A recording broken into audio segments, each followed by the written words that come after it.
My husband thinks he can get away with faking a business trip while I'm left to bury my mother, grieving alone while he's off playing his games. But what he doesn't know is I've already booked a flight to his destination, and this time he'll pay for his lies. The first crack in my world came subtly, almost imperceptibly, like a stone thrown into still water, sending ripples outward. My husband, Mark, had always been a good provider, charming in public, reliable in private. But something had begun to change between us. It wasn't something I could pinpoint at first, just a lingering feeling that he was drifting. Our conversations had become shorter, his attentions more focused on his phone than on me. Still, I wanted to believe it was a phase, a product of his busy career. It wasn't until the phone call came, the one that shattered my illusion, that I truly began to see the truth.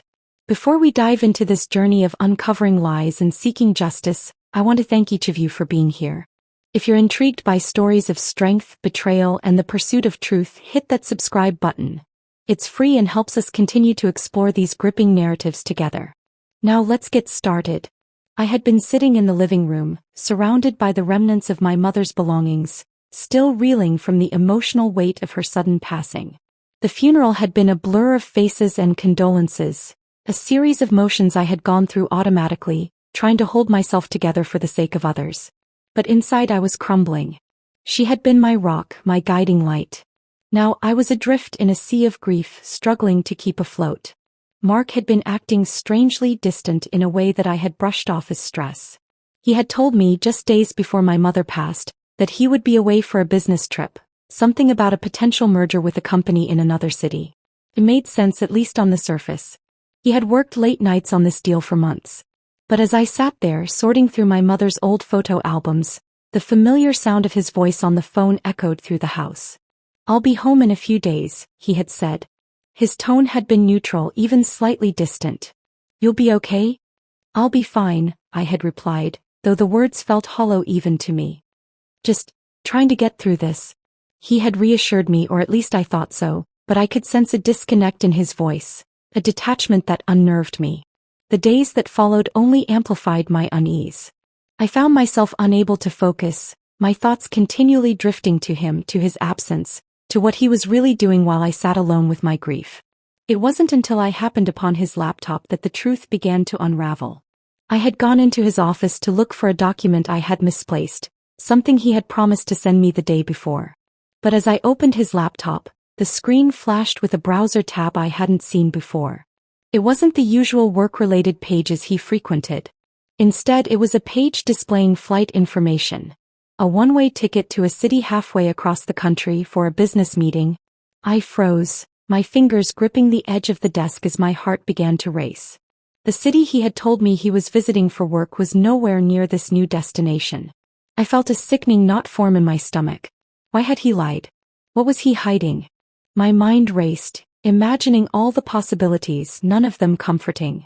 The betrayal felt like a slow, creeping poison, one that I hadn't noticed until it was too late. But that wasn't enough. I needed more. I couldn't just sit with the discomfort of suspicion. I had to know the full truth. So, over the next few days I followed his trail. I checked his phone, his emails, anything that might give me a clearer picture. I didn't find anything overt, no obvious evidence of what I feared. But there were inconsistencies, odd little details that didn't quite add up. He had mentioned being busy with meetings, but I found receipts for a hotel stay in a different city, one he hadn't mentioned. Small things, but they were enough to make my heart race with growing dread. It was on a Sunday evening, as I scrolled through his calendar app on his phone, that the truth hit me with the force of a tidal wave. He had scheduled his business trip right around the same time I had made plans for the funeral. Plans that included being with my mother's side of the family, the people who had always been there for me when I needed them most. He hadn't even offered to come with me, not even for a single moment, to show his support for the loss of my mother. My mind whirled. How could he do this? How could he act like everything was normal when I was facing such immense pain? The answer was simple: he didn't care. And the thought of that reality, of the man I had married, the man I had trusted, filling my life with lies and selfishness, was unbearable. As the anger built inside me, so did a plan. If he thought he could get away with this, if he thought I would sit idly by while he lived a double life, he was mistaken. I wasn't going to sit in the shadows of my own grief any longer. This was no longer about mourning my mother. It was about reclaiming control over my own life, over my own fate. I would go to him. I would confront him. But not as a broken woman, not as the one who was left to clean up the mess he had made. I would do this on my terms. I spent the next few days preparing, pretending that everything was normal. I made phone calls, arranged my schedule, and quietly booked a flight to the city he had lied about. The same city he had claimed to be in. He wouldn't expect me to show up, not in a million years. But that was the point. He would think everything was fine, that his lies had slipped under my radar. And when I confronted him, when I stood in front of him with the truth, he would see exactly how far I was willing to go to expose his deceit. I packed a small bag, the only one I would need for the few days I planned to be away. I didn't tell anyone where I was going. My mind was set and there was no turning back now. The grief that had once consumed me, that had weighed so heavily on my chest, was now overshadowed by a burning need for answers, for justice. And when I stepped off that plane in the city that had once been his secret, I would be ready. I didn't know exactly what I would find when I reached him, but one thing was clear. I wasn't just going to let him get away with this. Not anymore. When the plane touched down in the city, I felt my heart race. The air was thick with the weight of everything I was about to confront. I was no longer the woman who had been left at home, lost in her grief. That person was gone, replaced by someone who was driven by the need for answers. Someone determined to hold her world together by whatever means necessary. I wasn't just chasing after a lie. I was running toward the truth, and nothing could stop me now. The hotel I checked into was quiet and unassuming, nestled on the outskirts of the city. It felt safe, like a quiet retreat from the storm I was about to stir up. I left my bags in the room, not bothering to unpack. There was no need. I wasn't here for rest. I was here for something far more crucial. To understand why Mark had lied to me, why he had chosen to deceive me while I struggled to hold on to the pieces of my life after my mother's passing. I spent the next few hours gathering information. The city felt foreign to me, like a place I had no claim to, and I wandered its streets, collecting bits of the puzzle, wondering how it would all fit together when the moment of reckoning arrived. His lies had cut deeper than I cared to admit. And yet, I knew there was something more beneath his actions, something I couldn't yet see but could feel in my bones. There was a story here and I was going to uncover it. I found his hotel with ease. It was a high-rise in the business district, surrounded by glass and steel, an impressive monument to success. Mark had always been proud of his work, proud of his ability to climb the corporate ladder. I thought about all the years we had spent together, building a life, supporting each other. Now standing outside this sleek hotel, it felt like I had been living in a world built on sand, everything slipping through my fingers. The anger that had simmered quietly inside me began to bubble to the surface, no longer manageable. But I had to stay calm. I couldn't let him see how much he had hurt me, not yet. I waited. I watched. And finally the moment came. Mark walked out of the hotel, phone pressed to his ear, his face set in a mask of concentration. But something was different about him, something I hadn't expected. He wasn't alone. A woman followed behind him, her laughter light, almost carefree. The way they moved together, closer than necessary, their bodies aligning in a way that suggested intimacy, shared secrets. It made my stomach churn. I could feel the blood draining from my face as I stood there, frozen in place. This wasn't just a business trip. This was something else entirely, something I wasn't prepared for. He had been lying to me for months, but this was the ultimate betrayal. They reached a car waiting by the curb, and without thinking I stepped into the street, following them at a distance. The woman slid into the car first, and Mark followed her, his hand brushing her arm in a gesture that made me feel like I was intruding on something sacred. A scene I never wanted to witness, but one I couldn't look away from. My heart was heavy in my chest, suffocating under the weight of the truth. I had been left behind, left to grieve alone. But he had not been alone. He had someone else. He had her. The anger inside me flared again, but this time it wasn't just anger. It was betrayal, confusion, and a deep, gnawing sadness that I couldn't escape. My hands trembled as I watched the car pull away, leaving me standing there, exposed, raw, and vulnerable in a city that wasn't mine. How had I missed this? How had I been so blind? I wanted to shout, to run to him and demand answers, but I knew that the moment I approached him, it would all be over. There would be no turning back. I waited until the car disappeared around a corner before I started walking. I didn't know where I was going. My mind was a blur, my thoughts tangled in a web of hurt and confusion. I needed to think to process everything I had just seen. But it was impossible to focus.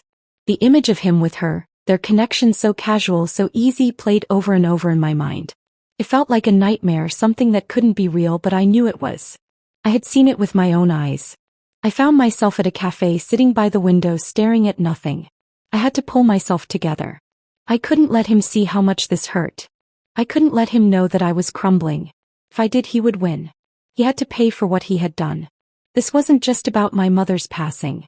It was about the trust he had shattered, the promises he had broken. I had been left in the dark, and now the truth had been thrust into the light, whether I was ready or not. My phone buzzed in my pocket and I hesitated before answering. It was Mark. "Hey, I'm just finishing up a call. I'll be back soon," he said, his voice casual, like everything was normal. Like nothing had changed. But everything had changed. Everything. "I'll be here when you get back," I replied, my voice steady, though my heart was pounding in my chest. I had no intention of returning to the hotel. Not yet. Not until I had all the answers. But I needed him to believe that everything was fine, that nothing had happened. I couldn't show him my hand yet. He still had no idea that I knew the truth. I hung up, feeling a strange sense of calm settle over me. The storm inside me was still raging, but now it was under control. I had a plan. I would confront him, but not in the way he expected. I would make him think that I was just another victim of his lies. But when the time came, I would make him see exactly how much pain he had caused. And in that moment I would reclaim my life. I wouldn't let him win. The hours passed slowly, the weight of the situation pressing down on me, but I held on. I couldn't let him see how broken I was. Not yet. The next morning I stood outside Mark's hotel, watching the sun rise over the city, feeling a strange mixture of resolve and unease. I had spent the night wrestling with my thoughts, my mind spinning in circles. But now, as I stood in the soft light of the early morning, I knew what I had to do. I couldn't wait any longer. The truth had already revealed itself in ways I had never imagined, but I wasn't finished yet. I still had to face him, to ask the questions that had been haunting me for days, questions that had torn at my heart and soul. I made my way into the hotel lobby, keeping my head down, walking with the sort of quiet confidence that only comes when you're prepared for a storm. The receptionist barely looked up as I passed her. The soft hum of the elevator in the background a stark contrast to the chaos swirling inside me. I knew that when I stepped into his suite, I would be walking into a confrontation that would change everything. There was no going back from this, no way to unhear the things I would say, no way to erase the hurt that would follow. The elevator doors slid open with a soft ding and I stepped out, the hallway stretching ahead of me. I didn't knock. I didn't need to. I had already planned this. He was going to be in his room and I was going to get the answers I deserved, whether he was ready to give them or not. I reached his door and paused for a moment. The sound of his voice, muffled through the wood, drifted toward me. He was speaking to someone, but I couldn't make out the words. It didn't matter. I had heard enough of his voice over the last few days to know that nothing he said would change what I had already discovered. Taking a deep breath, I knocked sharply on the door. A moment passed before I heard his footsteps. When the door opened, he was standing there, a look of surprise flickering in his eyes, quickly masked by his usual confident smile. "Hey, what are you doing here?" he asked, his tone light, though I could see the tension in his posture, the way his eyes darted behind me for a split second as if checking for something, or someone, he didn't want me to see. "I came for answers," I said, my voice steady, but with an edge to it that I couldn't hide. Mark's smile faltered for a second, but he quickly recovered. "Answers? What do you mean?" "I told you I'd be back in a few days and I'm just finishing up with some work. Nothing to worry about." I stepped inside without waiting for an invitation. The room was exactly as I expected, sterile, too clean, too perfect. But there was something off about it. Something about the way everything was arranged, as though he were trying too hard to create an illusion of normalcy. I turned to face him, crossing my arms. "You're a liar, Mark. I saw you with her last night. Don't deny it." His face went pale. For a moment I thought I saw a flicker of genuine emotion. Panic, guilt, maybe fear. But it was gone almost as quickly as it appeared, replaced by his usual calm demeanor. "That's not what you think," he said, taking a step toward me, his voice more insistent now. "It's business and Business? You're trying to tell me that was business?" My voice was rising now, but I couldn't stop it. The betrayal burned like fire in my chest, making it hard to breathe. You've been lying to me, Mark. You lied about the trip, you lied about who you're with, and now you're standing here trying to make excuses. I was shaking, but not from fear. No, I wasn't afraid anymore. I was furious at him, at the lies, at how he had made me feel so small, so insignificant. The truth was now a blade, cutting through every illusion I had built up around our relationship. And yet, despite everything, part of me still wanted to hear him deny it, to hear him tell me it wasn't true, to make everything okay again. But I knew better than to hope for that. Who is she? I asked, my voice lower now, steady but filled with a quiet rage. What is she to you, Mark? His eyes flickered, and for a brief moment I saw something I hadn't expected, regret. But then, like a wall going up, his expression hardened. You don't understand, he said, his voice edged with frustration. It's not what you think. Then explain it to me, Mark.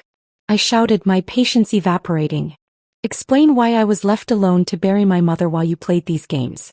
Explain why you've been deceiving me for so long. I could see the shift in him then. He took a step back, his hands clenched into fists at his sides. I knew he was trying to figure out how to control the situation, to deflect, to smooth things over. But I wasn't going to let him. Not this time. I wasn't some naive wife who would forgive him with a few well-placed words. Look, I'm sorry about your mom, he said, his voice finally softening, but I could hear the edge to it now, the forced calmness. But this is complicated. I never meant for things to get this far. Complicated? I laughed bitterly. You think I'm going to buy that? You've been lying to me, Mark. You've been living a double life and I've been the fool. But I'm not going to be that fool anymore. There was a long silence between us, the weight of my words hanging in the air like smoke. I could feel the tension between us thickening. The truth was undeniable now. He couldn't take it back. And for a moment I thought he might confess, might finally show me some kind of vulnerability. But instead he straightened, a coldness returning to his eyes. This is over, he said, his voice steady, but the finality in it made my chest tighten. I can't keep doing this. I was stunned. Not by his words, but by the complete lack of remorse in his tone. He wasn't sorry. Not really. He wasn't sorry for what he had done, not for the way he had treated me, not for the life he had been living behind my back. In that moment I realized something that hurt more than anything he could have said. I wasn't even part of the equation anymore. I was just an obstacle in his path. For the first time in our relationship I didn't feel sorry for him. I didn't feel pity. I felt nothing. Just an empty void, a space that was once filled with love, now hollow and cold. Goodbye, Mark, I said quietly, my voice firm as I turned to leave. I didn't look back. I didn't need to. I had already made my decision. And now, for the first time in a long time, I was free. Walking away from Mark's hotel, the reality of everything that had just happened slowly started to sink in. The silence between us had been deafening, a testament to the finality of it all. I felt oddly calm, as though a weight had been lifted off my shoulders. But deep inside, the anger still simmered, a slow burn that wouldn't be quenched until I had resolved what I had come here to do. I needed answers not just from Mark but from myself. I had been so consumed by the betrayal that I hadn't stopped to think about the bigger picture. Why had he lied? Why had he put us in this position in the first place? There had to be more to it, more than just a secret affair or a business trip gone awry. Mark wasn't the type to be careless, to make such a glaring mistake. No, there was something beneath the surface that I hadn't seen yet. I walked the streets aimlessly for a while, trying to clear my mind. The city felt like a blur. Too bright, too noisy, a stark contrast to the quiet storm that raged inside me. I could hear my mother's voice in the back of my mind, reminding me that I was stronger than this, that I had always been capable of facing adversity head-on. But how could I face this? How could I confront the man I had spent years of my life with, the one who had promised me everything, and then lied without a second thought? As the day wore on, the answer became clear. I couldn't let it go. I couldn't just walk away and pretend everything was fine. Mark needed to face the consequences of his actions. He had taken something precious from me, and I wasn't about to let him get away with it. I went back to my hotel, my mind made up. It was time to make my move. The hotel room was still as quiet as I left it, the curtains drawn, the light from outside spilling in weakly. I sat at the small desk, pulling out my laptop. The words on the screen blurred as I tried to focus, but my mind was far from the task at hand. I had to do something, anything to regain control of the situation. I couldn't let this lie stand. My eyes flicked to my phone, the screen lighting up with a text message from Mark. "Can we talk later? I think we need to work through this." I stared at the message for a moment, feeling a surge of anger that was quickly followed by a sense of clarity. He thought he could fix it. He thought he could smooth things over with a few words and make everything go back to the way it was. But I wasn't some naive woman waiting for him to come back and apologize. I had already made my decision and there would be no turning back from it. I started typing a response. I couldn't just text him and let him think he had the upper hand. I had to make him see that this wasn't going to be a simple conversation. I wasn't going to let him manipulate me anymore. So I took a deep breath and typed. "You're right, we do need to talk. But not in the way you think. Meet me tonight at 8 at the restaurant on 3rd Street. I'll be waiting." I hit send before I could second-guess myself. This was it. This was my chance to confront him fully, to make him understand just how deep his betrayal ran. The rest of the day was a blur as I prepared for the evening. I didn't know what would happen when I saw him again, but I knew one thing. I wasn't going to let him get away with anything. I was done being the victim. I was done letting him think that his lies didn't matter. I was going to make him see the truth, his truth, and I would do whatever it took to make him pay for what he had done. At 7:30, I left my room and headed to the restaurant. It was a small, intimate place, the kind of place Mark and I used to frequent when we wanted to escape the noise of our everyday lives. It felt fitting that I would be here now, standing at the threshold of the most important conversation of my life. This wasn't just about Mark anymore. It was about me, about reclaiming my strength, about taking back control of my story. I arrived at the restaurant early, the table set with white linen, the dim lighting giving the place a warm, welcoming glow. But none of that mattered. I was here for one reason only, to make Mark face the consequences of his actions. He walked in just before 8, looking every bit the man who thought he was in control. His eyes scanned the room before landing on me, a hesitant smile forming on his lips. But when he saw my face, the smile faltered, replaced by something closer to wariness. Good. He should be afraid. He should know that this wasn't going to go the way he expected. "Hey," he said softly, sliding into the chair across from me. "You wanted to talk?" I nodded, my gaze unwavering. "Yes, I do." There was a long pause. I could see him trying to figure out what was happening, trying to read me. But he didn't know. He didn't know what I was capable of now. "You've been lying to me, Mark," I said, my voice low but steady. "You've been living a double life. And I can't pretend anymore that I don't know. I saw you with her. I saw you both together, and I won't sit here and act like it's nothing." He opened his mouth to speak, but I held up my hand, silencing him. "No more excuses. No more lies. I'm done being the fool."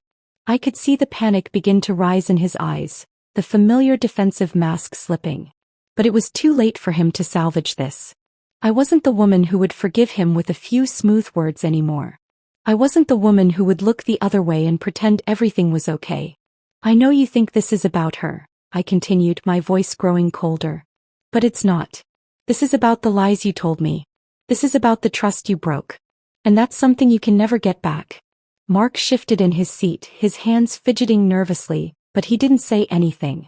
It was clear he didn't have an answer for me, not one that would make this right. But I wasn't done yet. Not by a long shot. "I know what you've been hiding, Mark. And I'm going to make sure everyone knows the truth." His face paled, the realization sinking in. This wasn't just a confrontation. This was the beginning of his downfall. "I'm not asking for an apology," I said, standing up from the table. "I'm taking control now. And I'm going to make sure that no one ever forgets how you treated me." With that, I turned and walked out of the restaurant, my heart pounding in my chest. It wasn't over yet. But I had taken the first step toward reclaiming my life. And nothing was going to stop me now. As I walked out of the restaurant, my heart still pounding in my chest, I couldn't shake the feeling that something had shifted inside me. This wasn't just about Mark anymore. It was about who I was becoming, who I had to become in order to move on from this mess. The anger had started to feel more like a tool, a means to an end, rather than an all-consuming force. But as I reached the street, the bitter sting of betrayal was still sharp, and I couldn't deny that a part of me wanted nothing more than to confront Mark again, to push him to the edge and make him face what he had done. I wanted to see the regret in his eyes, to hear the desperation in his voice as he pleaded for forgiveness. But I knew better. I had to be smart. I couldn't let my emotions control me now. Not when I was this close to getting what I wanted. I pulled my phone out of my purse and checked the time. It was nearly midnight. Mark hadn't contacted me after I left the restaurant. I didn't expect him to. I knew he would be trying to figure out what to do next. He'd probably reach out tomorrow when the dust had settled. But I didn't want to wait. I wasn't going to give him that luxury. I made my way back to my hotel, my mind racing with 1,000 different thoughts. Was it really over? Could I just walk away and leave him to deal with the mess he'd created, or did I have to do something more? Something bigger? The more I thought about it, the more I realized that I couldn't stop now. I had started something and I had to see it through. When I entered my room, I locked the door behind me and sat down at the desk. The quiet of the room felt suffocating. My fingers hovered over the keys of my laptop, unsure of where to start. The situation had escalated so quickly, but now I was in control. This was my story and I had the power to shape how it ended. I needed more information. Something that would give me the leverage I needed to make Mark's life a living hell. There had to be something he was hiding, some piece of the puzzle that he hadn't accounted for. I thought back to what I had overheard in the parking lot earlier. Mark's words had stuck with me, the way he had mentioned someone named Olivia. At the time I hadn't thought much of it, but now it felt like a key piece of the puzzle. I had to find out who she was, what role she played in this web of lies. I fired up my laptop and began searching, diving deep into his professional life. I knew Mark well, better than anyone. I knew his routines, his colleagues, the places he frequented. I could feel the frustration rising as I scrolled through countless pages of company emails, project reports, and corporate memos. None of it was useful, none of it led me to the answers I was desperately searching for. Then a sudden thought struck me. What if the key to understanding Mark's behavior wasn't in his work life? What if it was in his personal life? Something more hidden, something he had worked hard to keep buried. I recalled the conversations I'd overheard about Olivia, about the private trips Mark had taken to places I never knew about. Maybe there was more to those trips than he had let on. With newfound determination, I focused on Mark's personal accounts. After some digging, I found an old email account that seemed disconnected from his work. An account he must have forgotten about. There, buried among the dozens of old emails, was a thread between him and someone named Olivia. The emails were casual at first, filled with mundane exchanges about business, but soon they turned more personal. They spoke about weekend getaways, private dinners, and subtle hints at something more. The tone shifted over time from friendly banter to something more intimate. I felt my breath catch in my throat. This wasn't just an innocent friendship. These emails told a story of something deeper, something darker. I scrolled through page after page, reading every word, piecing together the puzzle. As the emails became more personal, one email stood out. It was sent just a week before Mark's business trip. I can't wait to see you again. You know how much I love our time together. Let's make this weekend unforgettable. My fingers trembled as I read those words. This wasn't just a business relationship. This was an affair. I had suspected it for so long, but now I had the evidence. Mark had been hiding it all along, and I had finally uncovered the truth. But there was still one thing that didn't make sense. Why had he been so careful to keep this relationship under wraps? What was he trying to protect? The answer came to me suddenly. Olivia wasn't just a woman Mark was seeing on the side. She was someone important, someone with power. I dug deeper, tracing the emails back to her identity. Olivia Harris. The name was familiar, but I couldn't place it at first. Then it hit me, she was the CEO of one of the largest tech companies in the city. If Mark had been involved with her, it could explain everything.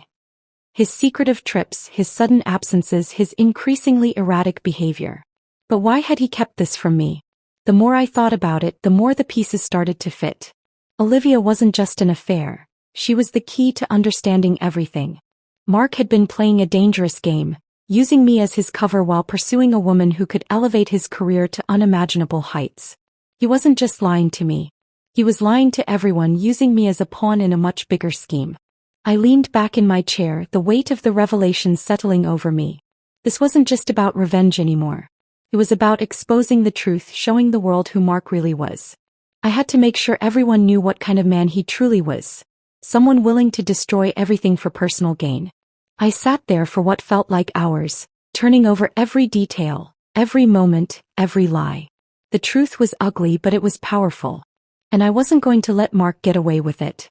I had uncovered the secret that he had fought so hard to keep hidden, and now it was my turn to turn the tables. The next step was clear. I had the evidence and I knew exactly what I had to do. It was time to make Mark pay for the life he had stolen from me, the life he had destroyed. But this time I wouldn't be the one left holding the pieces. This time it would be him. It had been 3 days since I uncovered the truth about Mark, and I couldn't stop the rush of emotions that swept through me. Betrayal, anger, disbelief. Each one tangled together, forming an overwhelming tide that pulled me under. But now as the hours passed, something inside me was shifting. I was no longer that woman who had been left in the dark, the one who had been deceived at every turn. I was becoming someone else. Someone sharper, more calculating. I hadn't spoken to Mark since the night I left the restaurant. Part of me had considered confronting him immediately, but I knew I needed to control the situation. If I rushed in, blinded by emotion, I would lose the advantage. Mark thought he was the one holding the cards. It was time to turn the tables. The first step was simple. I had to meet him. Not just to confront him, but to expose him. To make him face the full weight of his lies and watch as everything he'd carefully built crumbled around him. And the perfect opportunity came when I received a text from him. "I know you're angry, but we need to talk. I'm sorry, I didn't mean for things to go this far. Can we meet tomorrow?" It was almost laughable how easy it was to manipulate him. He wanted to fix things, to pretend everything could go back to the way it was. But I knew there was no going back. There was only one way forward, and it was through exposing him for the fraud he was. I agreed to meet him, but I wasn't going to let him control the narrative. I chose a neutral location, a quiet cafe, one where he wouldn't expect anything unusual, a place he could feel safe. I knew he would come, thinking he could talk his way out of it, thinking he could convince me that his actions had all been justified. But I was ready. The next afternoon I sat at a corner table, my fingers tapping nervously against the edge of my coffee cup. The warm aroma of the coffee shop filled the air, but it did little to calm my nerves. My heart pounded as the minutes ticked by, each one stretching into an eternity. I had planned for this, rehearsed the confrontation in my mind over and over. But nothing could prepare me for seeing him again. When the door opened and I saw Mark walk in, I froze. His usual confident stride was absent. Instead, he seemed hesitant, almost cautious. His eyes immediately scanned the room, and when they landed on me, I saw the brief flash of guilt. He was trying to hide it, but it was there, in the way he shifted on his feet, in the tightness of his jaw. He approached the table, and for a moment neither of us spoke. We just stared at each other. Two people who once shared everything, now reduced to nothing more than strangers tied by betrayal. Finally, he broke the silence. "I know I've made a mess of things," Mark said, his voice low. "But you have to understand it wasn't what you think." I raised a hand to stop him. There was no point in letting him spin his lies anymore. I had heard enough. "No," I said firmly, my voice steady despite the hurricane of emotions inside me. "I've heard all your excuses, Mark. I've seen the emails. I know everything.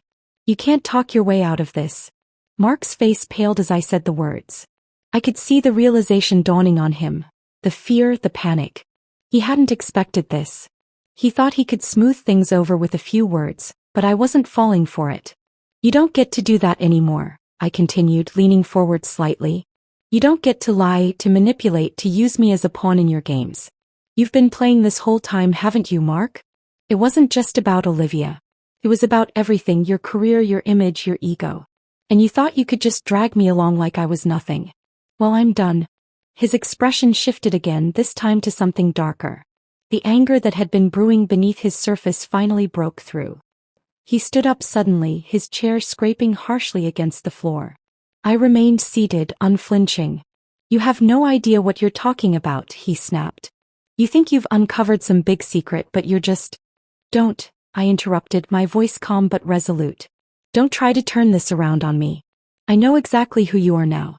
And I know what you've been doing." Mark's hands clenched into fists, and for a moment I thought he might lose control. But he didn't. Instead, he took a deep breath and sat back down. The fury in his eyes remained, but now there was something else. Something more calculating. "You think you can just ruin my life because of a little mistake?" he asked, his voice barely above a whisper. You're making a huge mistake. This isn't just about us, about what happened between us. If you go public with this, if you make any of this known, you'll regret it. A chill ran through me at his words. There was a threat hidden beneath the surface, a darkness I hadn't anticipated. But I wasn't afraid. I had no intention of backing down now. The game had changed. It wasn't just about revenge anymore. It was about power. I don't think you understand, Mark, I said slowly. You're already exposed. It's already done. All I have to do is press send and everything you've worked for will be gone. Your career, your reputation, all of it will come crashing down.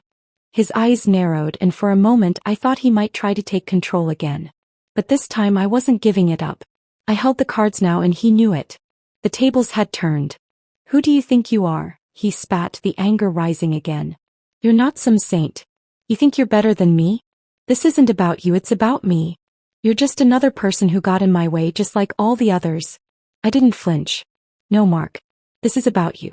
And now I'm going to make sure everyone knows exactly who you are. I'm going to make sure they see the real you. I stood up, my hands trembling slightly but my resolve stronger than ever. This is your last chance. Walk away and we both move on. Or you can keep pushing and I'll make sure the world knows the truth. It's your choice. Mark's gaze stayed fixed on mine for a long moment, the tension hanging thick in the air.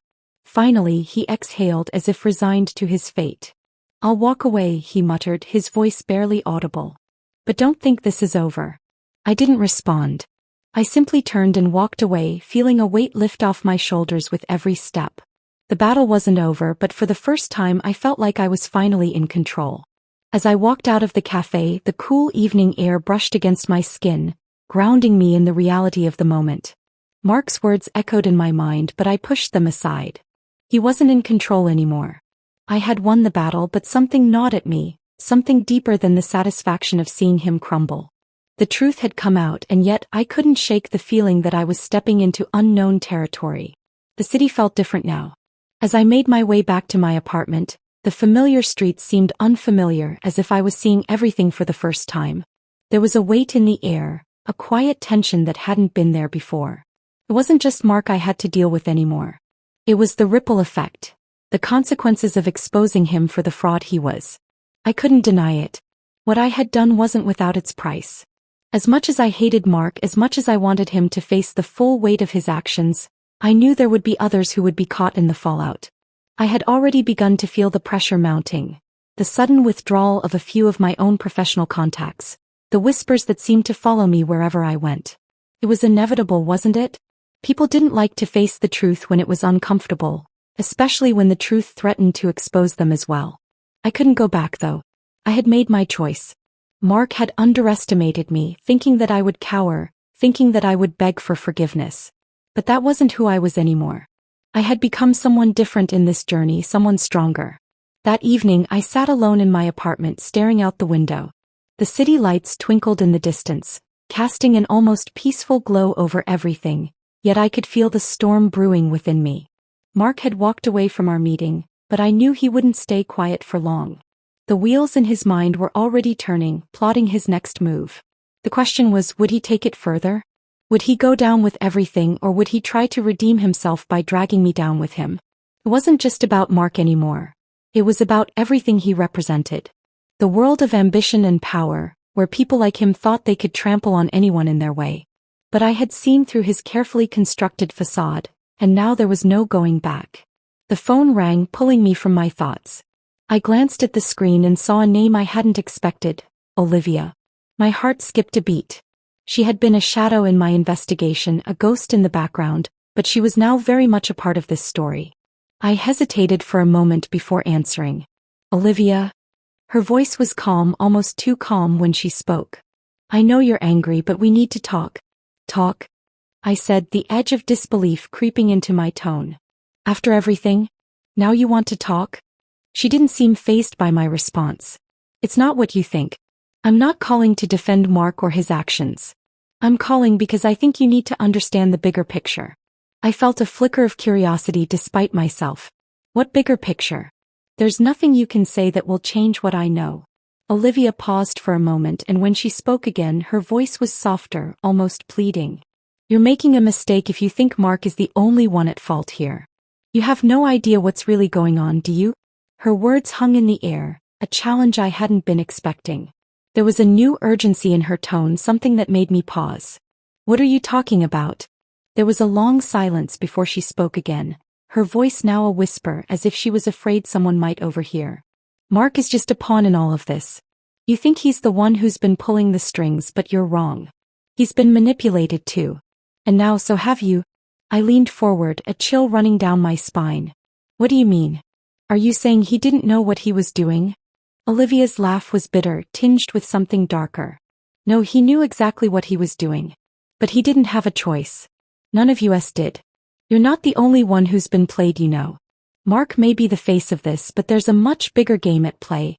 The words hung in the air, each one heavier than the last. I could feel the tension building in my chest as I tried to make sense of what she was saying. You're telling me that Mark wasn't the mastermind? Who else is involved? There was a long pause, and when she spoke again, I could hear the weight of her next words. I can't tell you everything right now, but I can tell you this. You need to be careful. There's more at stake here than you realize. Mark was never meant to be the one in control. He was just the distraction. I could hardly believe what I was hearing. The ground beneath my feet felt unstable, as though the foundation of everything I thought I knew was crumbling. What do you want from me, Olivia? Why are you telling me all this? I'm telling you because I think you have a right to know the truth, she said, her voice now filled with a mix of regret and determination. But you need to understand something. You can't expose Mark without exposing yourself too. You're tangled up in this whether you want to be or not. My pulse quickened. What are you saying? Are you threatening me? No, she replied almost softly. I'm warning you. You're playing with fire. And if you aren't careful, you might get burned. The line went dead before I could respond. I stared at the phone in my hand, my thoughts racing. Olivia's words had hit me like a punch to the gut. Mark wasn't the mastermind, and neither was she. Someone else, someone more powerful, more dangerous, was pulling the strings. I was in the middle of something much bigger than I had ever imagined. The truth wasn't just about exposing Mark anymore. It was about survival. If Olivia was right, if I was caught in the web of a far-reaching game, then the stakes had just changed. I had to dig deeper. I had to find out who was really behind this before it was too late. But with every new revelation, I could feel the walls closing in around me. No matter how much I uncovered, I couldn't shake the feeling that I was being led down a path I wasn't ready for, one that could change everything. I hung up the phone, my heart pounding in my chest, and the weight of Olivia's words settled heavily on my shoulders. The truth, or at least the truth I thought I knew, had shifted beneath my feet. Mark wasn't the mastermind, but that left a dangerous void. Who was? As the silence in my apartment grew louder, the only thing I could hear was the frantic beat of my own pulse. The next morning felt surreal, like the world had shifted slightly off its axis, and I was caught in its disorienting spin. I had no idea who to trust anymore, no idea where this path would lead me. I could feel the shadows of unseen forces creeping closer, and they weren't going to let me go easily. I didn't expect to hear from Mark, not yet. He had a knack for disappearing when the heat was on. But I hadn't expected Olivia to call me again either. She'd left a message this time, simply, "Meet me at the old warehouse on 1st and Main. Come alone." The urgency in her voice was enough to make my pulse spike. The warehouse was one of the last places I wanted to be, but I had no choice. If she truly had information that could help me understand the full scope of this mess, I had to hear it. But at the back of my mind, I knew this meeting could be a trap.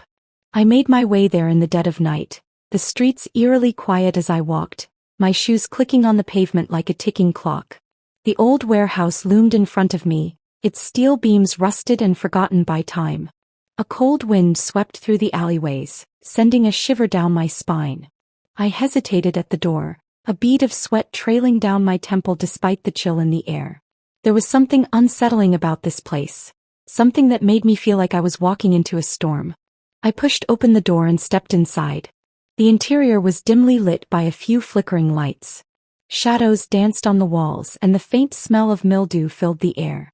Olivia was already there, standing in the center of the room, her face obscured in the shadows. "Olivia?" I called out, my voice sounding too loud in the oppressive silence. She stepped forward, and for a brief moment, I thought I saw a flicker of something in her eyes, a fear or hesitation. "You came," she said softly, her voice trembling slightly. I didn't think you would. I thought you would run just like everyone else does when they realize what's really going on. I crossed my arms, studying her carefully. You said you had information. What's going on, Olivia? What aren't you telling me? She looked down as if gathering the courage to speak. I never wanted you involved in all this. I didn't know it would go this far. I thought I could contain it. But now I can't stop it. They've already started to cover their tracks and they'll do whatever it takes to keep things buried. Who are they? I demanded. Who's pulling the strings? Mark wasn't the mastermind, he's just the front, isn't he? Olivia's face grew darker. Yes, but you don't understand. Mark was always just a pawn in their game. The real players are much more dangerous. And now that you've exposed him, you've put yourself in their crosshairs. I felt a chill crawl up my spine. So what, you think I'm in danger now? She nodded slowly. They don't care about right or wrong. They care about power, about control. You've seen the kind of people Mark associates with. Do you really think they'll let you walk away from this without consequences? I shook my head, frustration bubbling to the surface. I didn't ask for this. I didn't want any of this. I just wanted to expose the truth. I wanted to make him pay for what he did to me, to all of us. And now I'm being dragged into some kind of shadow where I don't even understand. Olivia's expression softened for a brief moment, but then her face hardened again, the resolve settling back in. You're in this now whether you want to be or not. You can't turn back. But you have a choice. There's still a way out if you're willing to make it. I felt a surge of hope. A way out. How? Tell me. She stepped closer, her voice barely above a whisper. There's one person who has the power to stop all of this. One person who can expose the truth and shut down everything that's happening. But it's not going to be easy. And it's not going to come without a price. Who is it? I asked, desperation creeping into my voice. Tell me, Olivia. Please. Her eyes flickered with doubt. His name is Carter North. He's the one who controls everything. Mark, the shady deals, everything. He's been behind it all from the start. But he's not just some businessman. He's untouchable. He knows every secret, every deal. If you want to bring everything down, you'll need to get to him. But he won't let you do that without a fight. Carter North. The name sent a shiver down my spine. I had heard whispers about him before, but nothing concrete. Just rumors of a man so powerful, so well-connected, that he could make entire companies disappear with a snap of his fingers. And now I was supposed to confront him? To expose him? The weight of the decision pressed down on me. What choice did I have? I had started this journey by wanting to bring Mark down, but now I realized it was about more than just him. It was about a system of corruption, a network of deceit that went deeper than I could ever have imagined. You're saying I have to take him down? I asked, my voice hoarse. Olivia nodded. Yes. But it won't be easy. And it will cost you more than you think. If you want to stop them, you'll have to play their game. You'll have to get inside their world and learn how they operate. But once you do, there's no turning back. I stood there, caught between the looming danger of confronting Carter North and the knowledge that if I didn't act, I would never be free of the web that had trapped me. The choice felt impossible. But I couldn't back down now. Not after everything I had already sacrificed. I'll do it, I said, the words slipping from my mouth before I could fully understand their meaning. I'll find a way to bring him down. No matter what it takes. Olivia's eyes studied me, and for the first time, I saw a hint of something like respect in them. Then you'd better be ready. Because this will change everything. And with those words, the storm that had been brewing for so long finally broke. I wasn't just playing with fire anymore. I was walking right into the heart of it. As the tension built, I could feel my hands trembling. The flight had been long, but my mind was racing. Every moment felt like 1,000 years. It was a strange feeling. This was the moment when I had to face him, the man I had once trusted completely. How had I ended up here? I could almost hear his voice echoing in my mind, telling me how much he loved me, how he could never hurt me. But the lies had been too much. It wasn't just the business trip. It wasn't just the time away when I needed him most. It was everything. The little things I noticed. Disappearing for hours, strange phone calls, messages I wasn't supposed to see. He had thought I was too naive to understand, too lost in my own grief to notice the cracks forming in our marriage. But now, standing on the precipice of everything, I saw it clearly. The betrayal, the manipulation, the games he played. The city below me looked peaceful from the airplane window, but I knew better. There was nothing peaceful about what was coming. I had no idea what I was walking into, but that was the point. I was no longer in the dark. No longer in the position of vulnerability he had conditioned me to be in. I had learned too much. Stepping off the plane, I was engulfed by the heat of the city. It was hot, sticky, the kind of climate that made everything feel heavy, like the air itself was conspiring against you. But I walked with purpose. I wasn't lost anymore. The destination he had so carefully crafted was now my playground. And I wasn't going to let him win. I had found the hotel where he was supposed to be staying. Of course, I had made sure to check every detail. His flight, the schedule, the details of the meetings. Everything. It all led here. He thought he was playing the game, but I was no longer the pawn. This time I was the one making the moves. When I reached the hotel, I couldn't help but smile to myself. He wouldn't see me coming. I was going to make him regret everything. As I walked up to the front desk, I could feel the adrenaline coursing through my veins. My heart was pounding, and yet there was a strange calmness in my thoughts. It was like everything had led me here to this single moment. "Excuse me, I'm looking for my husband," I said, using the name I once held dear. The receptionist looked at me, momentarily confused, before nodding. "Room 508, she said. I didn't even thank her. I just turned, my eyes fixed on the elevator. Room 508.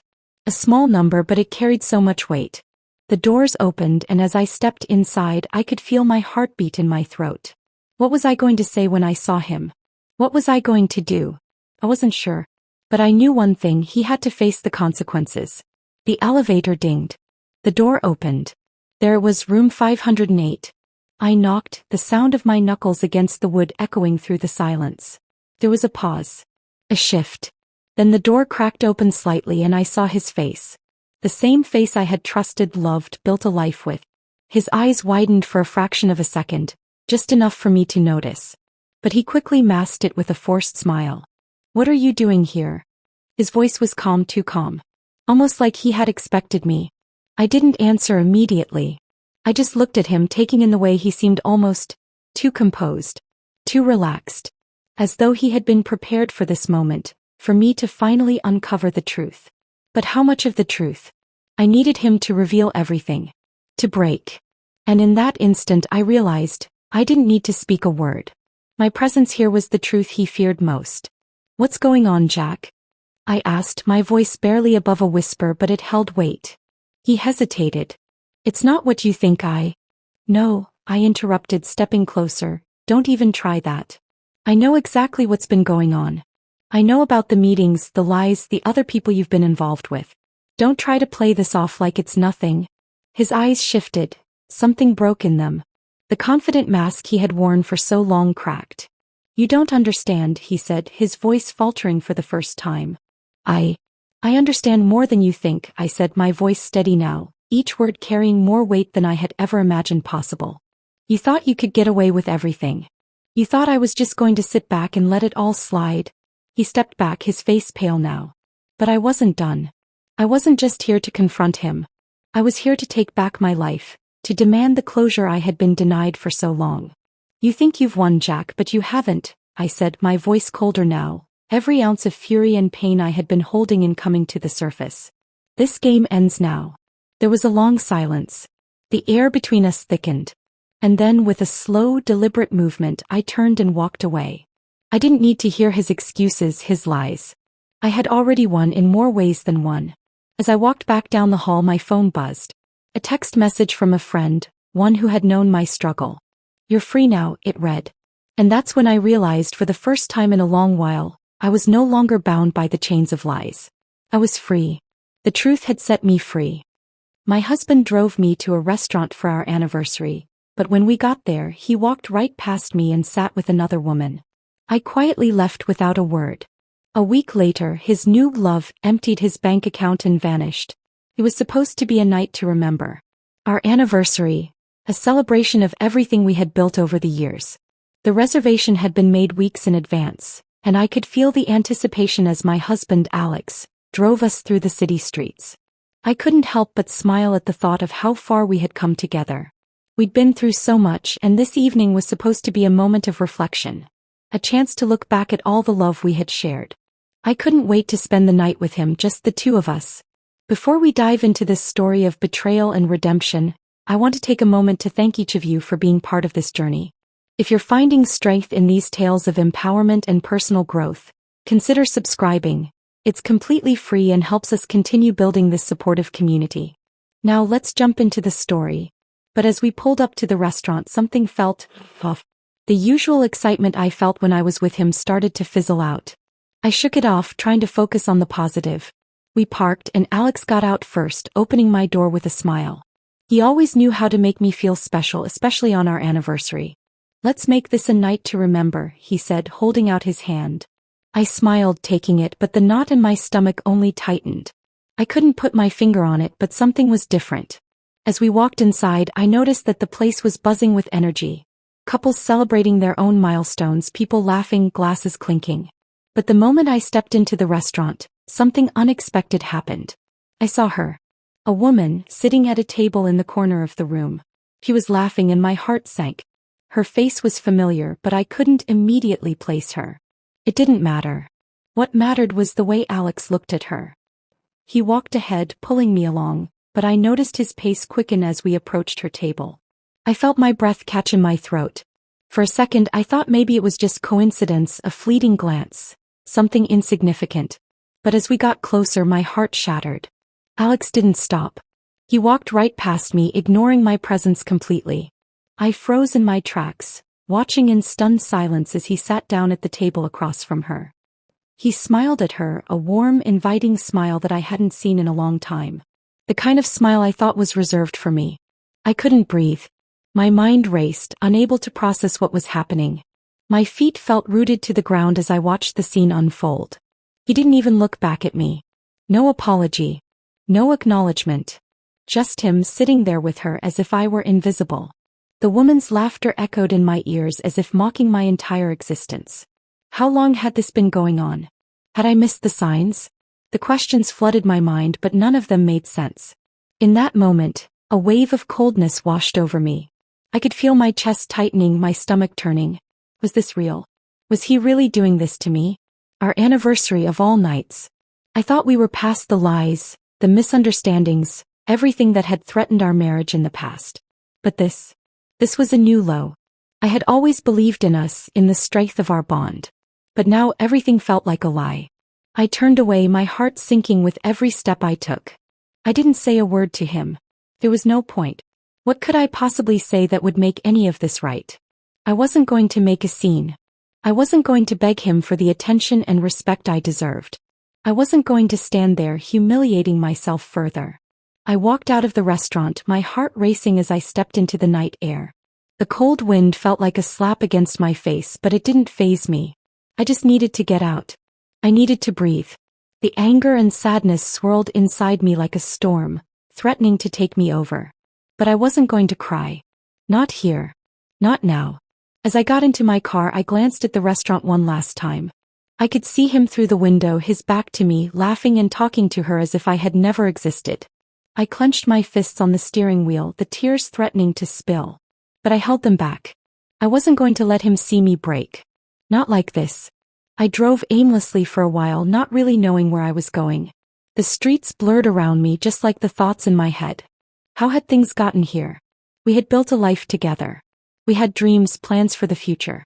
But in one cruel moment, it all felt shattered, like a glass vase that had been knocked off the edge of a table, the pieces scattered across the floor.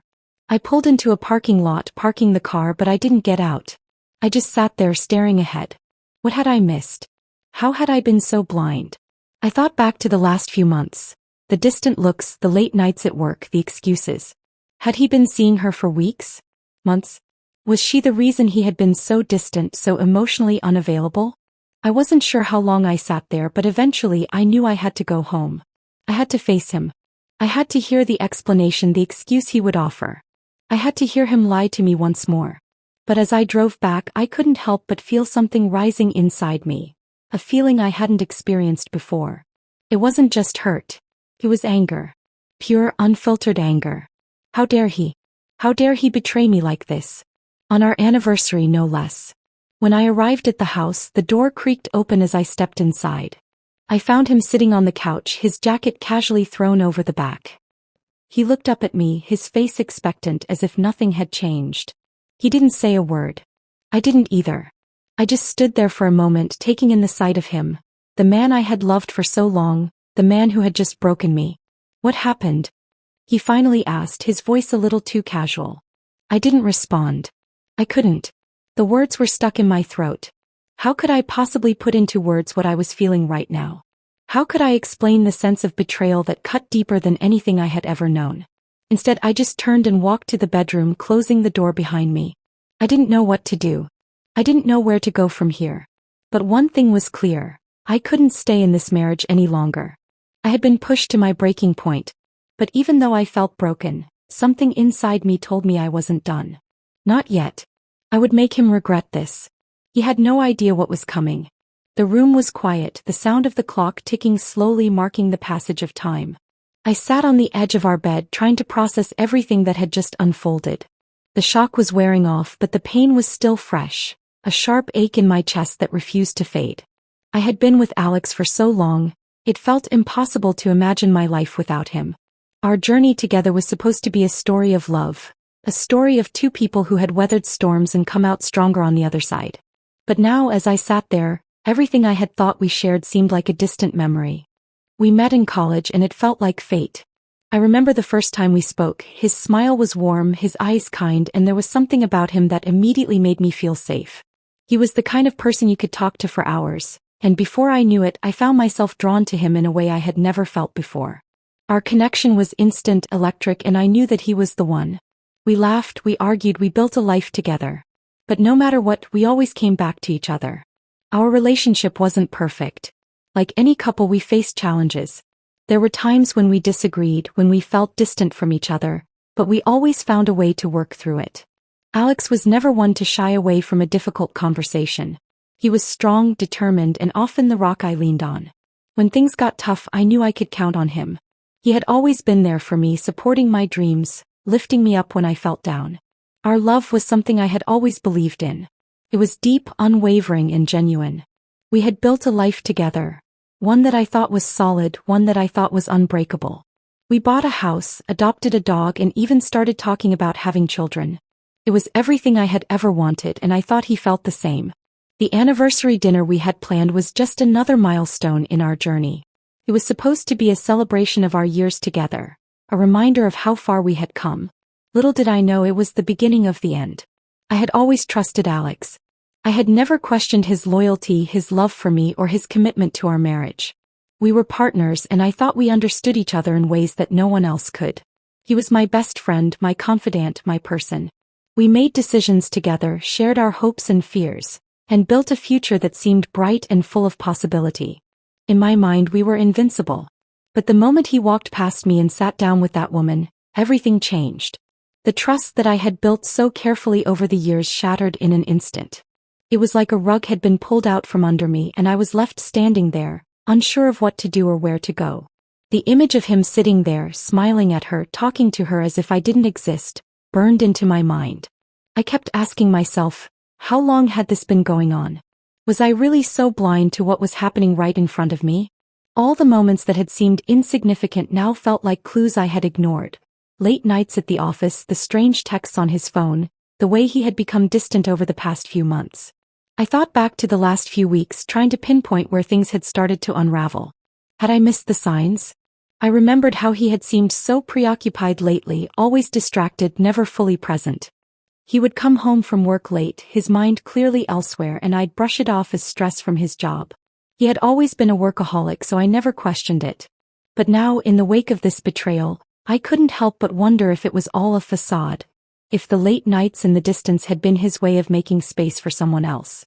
I tried to remember the good moments. The times when we were happy, when we laughed together, when everything felt perfect. But those memories seemed to fade as the reality of what had happened set in. How could I have been so naive? How could I have believed that he would never hurt me? The pain I felt wasn't just about the betrayal itself. It was about the years of my life I had invested in someone who didn't value me the way I had valued him. It was about the trust one had given him, only for him to betray it in the most public and humiliating way. I had always been someone who believed in second chances, someone who believed in the power of love to heal all wounds. But now I wasn't so sure. Could I ever forgive him for this? Could I ever trust him again after everything he had done? The questions swirled in my mind, but no answer seemed to come. All I knew was that I couldn't let this go. I couldn't just pretend that nothing had happened and move on. There had to be consequences for his actions. As I sat there, my mind raced. I thought about confronting him, asking him to explain himself, but I already knew what he would say. He would lie, downplay everything, and make me feel crazy for even questioning him. I couldn't let him have that power over me anymore. I couldn't let him manipulate me into thinking that I was the one in the wrong. I had been faithful, loyal, and devoted to him, and I deserved better than this. But what did I want now? Revenge? Closure? I wasn't sure. All I knew was that I couldn't let him get away with this. He needed to feel the consequences of his actions, to understand the pain he had caused. I would make him regret what he had done to me, but I would do it on my terms, in a way that would hurt him the most. I looked at the clock on the wall. It was late and he hadn't called or texted to check on me. That wasn't surprising. He probably thought I was just upset, that I'd eventually calm down and everything would go back to normal. But it wouldn't. Not this time. Tomorrow I would have to face him. I would have to hear him try to explain himself, but I would be ready. I would not be the same person who had walked into that restaurant a few hours ago. I was stronger now, more determined. And I would make sure that he knew exactly what he had lost. The house felt empty when I walked back inside. It wasn't just the physical silence. It was the absence of everything I had believed to be true. As I stood in the living room, my mind still reeling from the night's events, I could almost hear the echo of everything that had led me here. The laughter, the shared dreams, the promises. But now it felt as if those memories had turned hollow, like echoes fading into nothing. Alex hadn't called, hadn't checked on me. I knew he was likely sitting there trying to justify himself in his mind, but I couldn't bear the thought of hearing his voice right now. I needed time to think, to process. The walls seemed to close in on me as I walked through the house we had built together. Every room, every corner felt like a reminder of the life we had shared, a life I had once thought was invincible. I had always been the kind of person who believed in love, genuine, deep, unwavering love. And for years I had believed in the bond Alex and I shared. But now everything felt like a lie. I couldn't believe that the man I had shared my life with, the man I had trusted so completely, could betray me in such an unforgivable way. I went to the bedroom, sitting on the bed that had once been a place of comfort and solace. But now it felt cold. I looked at the pictures on the wall, images of us at various stages of our life together. I tried to remember when things started to change, when Alex began pulling away. I had always attributed his increasing absences to work, to stress. But now it all seemed like an excuse. How long had he been seeing her? How long had he been lying to me? The questions were endless, but the answers were nowhere to be found. I closed my eyes and took a deep breath. I needed to think clearly, to figure out what my next move would be. But the anger was building inside me, a storm threatening to consume everything in its path. I had always been the type to confront things head-on, to face my problems and work through them. But this was different. This was something I had never imagined. The betrayal wasn't just emotional. It was a public humiliation. He had done this to me in front of everyone without a care. It was as if I no longer mattered to him at all. The idea of confronting him again made my stomach turn. I knew he would try to downplay everything, minimize the situation, make me feel crazy for questioning him. But I wasn't going to let him manipulate me any longer. I had given him my trust, my loyalty, my love. And in return he had shattered everything. The more I thought about it, the more I realized that I couldn't just let him get away with this. He needed to understand the pain he had caused me. But how? How could I make him truly understand the weight of his betrayal? I decided to sleep on it, to give myself some time to clear my head. I knew the next day wouldn't be easy. I would have to face him, hear his excuses, and somehow find the strength to decide what I wanted to do with my future. But I wasn't ready to talk yet. I needed a plan. I needed to regain control. The next morning came too quickly. The house was still eerily quiet, and the weight of the situation felt heavier than ever. Alex hadn't come to bed last night, and I couldn't bring myself to care. I knew he was probably with her, whoever she was, trying to justify his actions. I had never felt so small, so insignificant. It was like I no longer mattered to him, like I had been replaced by someone else. I sat at the kitchen table, staring blankly at the cup of coffee in front of me. My mind was swirling with thoughts, none of them making any sense. I wanted to scream, to shout at him, to demand answers. But I knew that wouldn't help. I knew that if I gave in to the rage, I would lose myself in it. I had to be smart about this. I had to think carefully. As I sat there, I realized something. Alex had always been the one in control. He had always been the one making the decisions, steering the course of our relationship.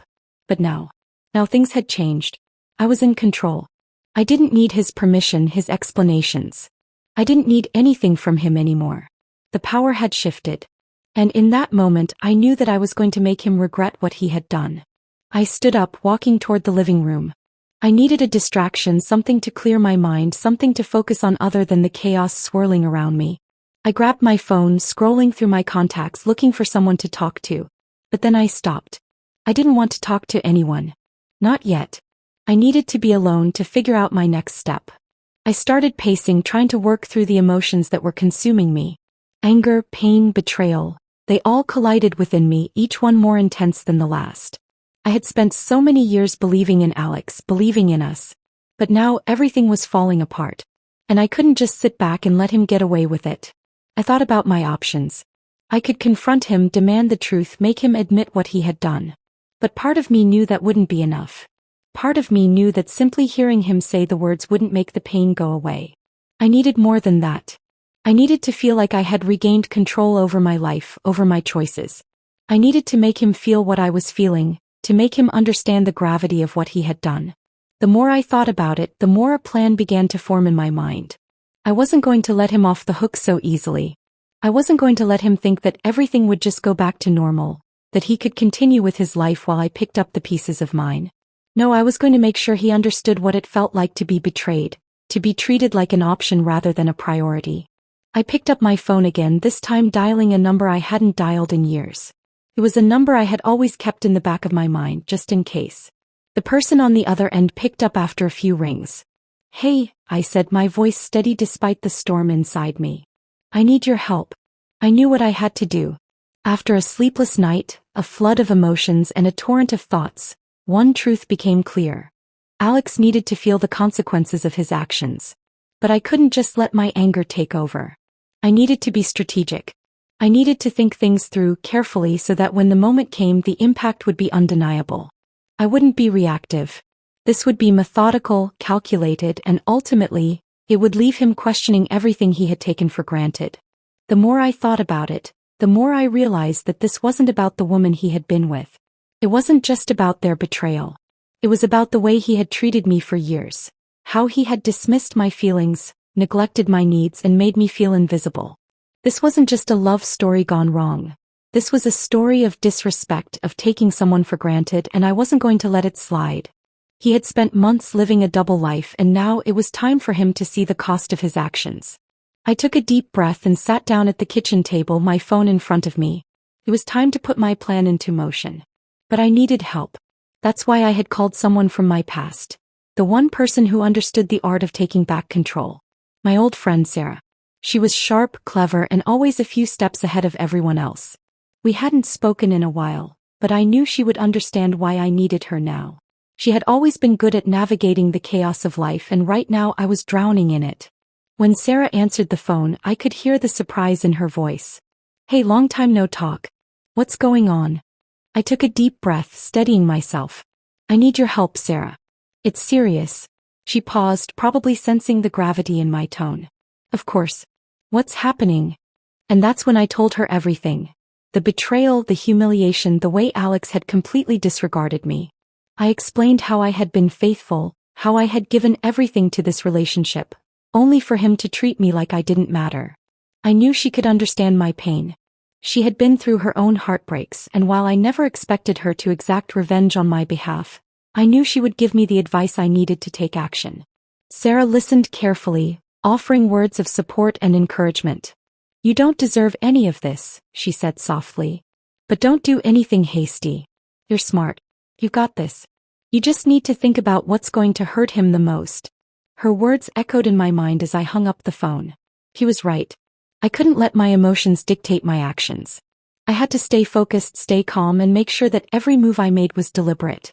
I was no longer the woman who would cry and beg for his attention. No, I was going to make sure that he realized just how much he had taken me for granted. And I would do it in a way that he would never forget. I started with the basics.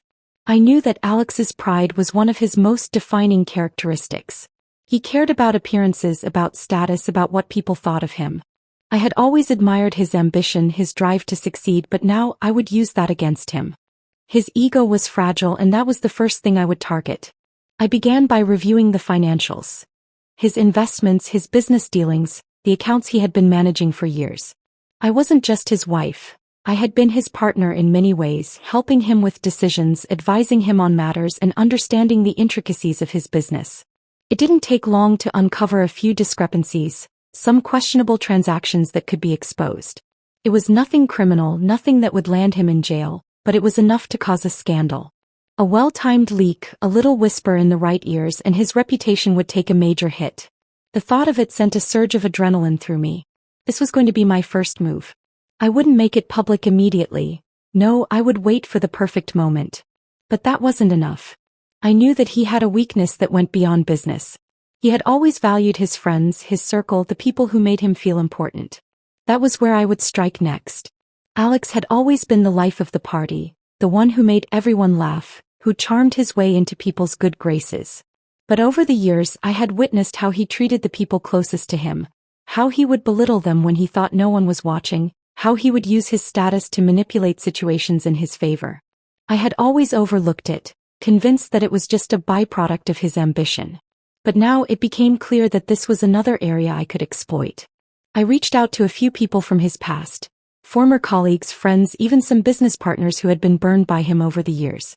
I carefully crafted my approach, asking for their help in revealing the truth about Alex's behavior. Some were hesitant, unsure if they wanted to get involved. But others, those who had been wronged by him, were more than eager to share their stories. Slowly but surely, I began to build a network of people who were willing to speak out, to expose the side of Alex that he had worked so hard to hide. And then there was the final piece of the puzzle, the woman. I didn't know her name, but I was going to find out. I wasn't sure what Alex's relationship with her was, but I needed to understand how deep this betrayal went. I needed to know if she was just a fling or if she was someone he had been seeing for a while. I couldn't just let her fade into the background. She had to be a part of this, even if she didn't realize it. If Alex thought he could have his cake and eat it too, he was wrong. She was going to learn that as well. Days passed and the plan began to take shape. Each piece fell into place with meticulous care, and as I stood back and looked at everything I had gathered, I felt a sense of power that I hadn't felt in a long time. This wasn't about revenge for the sake of revenge. It wasn't about hurting him just to hurt him. It was about making him understand what it felt like to be betrayed, to be treated like an option. He had taken me for granted for far too long, and now it was time for him to feel the weight of his actions. I was no longer the woman who had cried herself to sleep, the woman who had begged for his love and attention. No, I was someone else now. I was the woman who had taken control of her own life, the woman who had learned to stand up for herself in ways she never thought possible. The storm was coming and Alex wouldn't know what hit him. The day I had meticulously planned for was finally here. Everything had fallen into place with an uncanny precision. Every move, every conversation, every decision had been carefully calculated. It felt surreal standing on the brink of what I had prepared for. A moment where I could regain everything Alex had taken from me and, in the process, remind him of his own fragility. I had kept my distance from him for the past few days. Each time I saw him, I was reminded of the man I thought I knew, the one I had trusted with my heart, my future. He had tried to reach out, his calls becoming increasingly frantic, but I ignored them all. I didn't need to hear his hollow apologies or his attempts to explain away his betrayal. The time for words had passed. What mattered now was the final act, the one that would leave him with no choice but to face the consequences of his actions. I had arranged everything carefully. The leak I'd orchestrated was timed to perfection. The documents, the transactions, the small, seemingly innocent details that would now unravel the carefully constructed world Alex had built for himself. Everything would come to light in a way that he couldn't escape. It wasn't about destroying him completely. It was about exposing his weaknesses, the parts of himself he had hidden behind a facade of charm and success. I wanted him to see how easily everything he had worked for could slip away. But as I sat in the silence of my apartment, watching the clock tick closer to the moment when it would all unfold, I couldn't help but feel a strange sense of calm. It wasn't satisfaction. It wasn't joy. It was something else entirely, an acceptance of what needed to happen. I had spent so many years giving him everything, sacrificing parts of myself, and now it was time for him to realize what that had cost me. I stood up, the weight of the moment settling heavily on my shoulders. It was time to make the call. I reached for my phone and dialed the number. It rang twice before the voice on the other end picked up. "It's done," I said, my voice steady but tinged with something I couldn't quite identify. There was a brief pause before the person on the other end responded. "You sure about this? Once it's out, there's no going back." "I'm sure," I replied. "It has to be done." The words I had been dreading to speak were finally out. There was no turning back now. I hung up the phone and stood there, the silence swallowing me whole. For a moment I questioned myself. Was this truly what I wanted? Was I really going to destroy everything he had built? But then I thought about the years of lies, the countless times I had stood by him, trusting him when he had done nothing but betray that trust.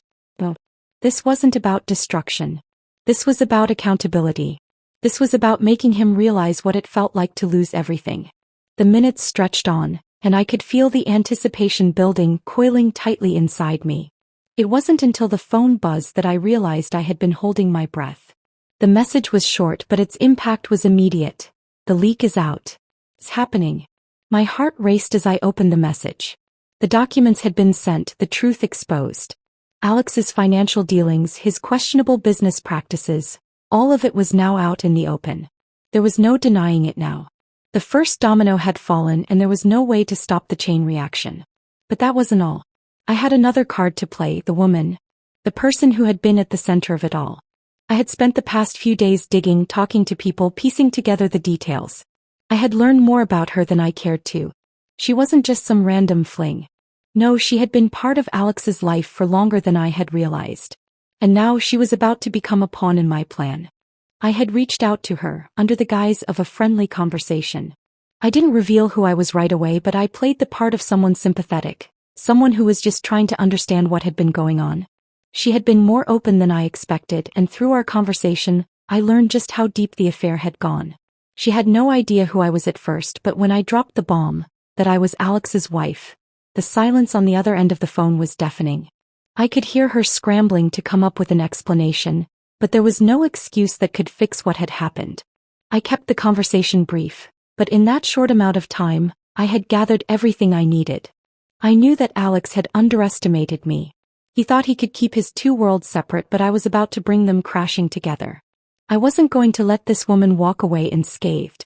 I didn't want revenge on her, not really. She was just another victim in this twisted game Alex had played. But I needed to make her understand the consequences of her actions as well. I told her that if she ever tried to contact Alex again, if she ever tried to interfere, I would make sure her name was attached to the scandal that was about to erupt. She didn't need to know all the details, but she would know enough to realize that there was no way out for her now. With the final piece in place, I waited. I sat back, watching the world begin to unravel for Alex. The emails, the texts, the whispers, all of it was coming together. He had no idea what was about to hit him. The first phone call came in an hour later. It was Alex. His voice was frantic, urgent. "What's going on? I don't understand. Why are these things being released? Who did this?" I didn't respond right away. I let the silence stretch between us. I wanted him to feel the weight of his own actions, to realize that his betrayal had consequences far beyond what he had imagined. When I finally spoke, my voice was calm. "I think it's time you faced the truth, Alex. You've been lying to everyone, including me, for far too long. It's all out there now. There's no going back." I could hear him scrambling, the panic in his voice growing. But I wasn't done yet. "And as for your friend," I said, letting the words sink in, "you might want to rethink your relationship with her. She's going to be a part of this, whether she likes it or not."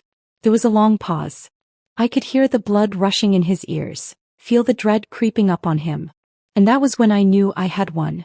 Not because of the damage I had caused, but because for the first time in years I had taken control. The tables had turned and Alex had nowhere to hide. The revenge wasn't just about making him pay for what he had done. It was about reminding myself that I had a voice, that I was worth more than the lies he had fed me. And as I listened to his frantic attempts to salvage what was left of his reputation, I knew that this moment, this final act, was not just his downfall, it was my redemption. The silence that followed Alex's frantic calls was deafening. He had finally realized the magnitude of what was happening, and I could almost feel the panic rising in him with each passing moment. His voice had trembled, his usual confidence gone, replaced by desperation. He was trying to salvage something, anything, but I could hear in his words that it was already too late. He couldn't fix this, couldn't undo the damage that had been done. The power had shifted and I was no longer the one waiting for him to apologize. I wasn't waiting for him to explain himself. I had taken control and the pieces were falling into place faster than he could process. I could feel the satisfaction of knowing that Alex would never look at his life the same way again. The foundation he had built, his career, his status, was crumbling, and it wasn't because of a single mistake. It was because of his repeated disregard for those around him, the years of manipulating and lying that had finally caught up with him. I had carefully exposed every crack in his world and now they were breaking open. He was no longer untouchable, no longer the powerful figure he had once been.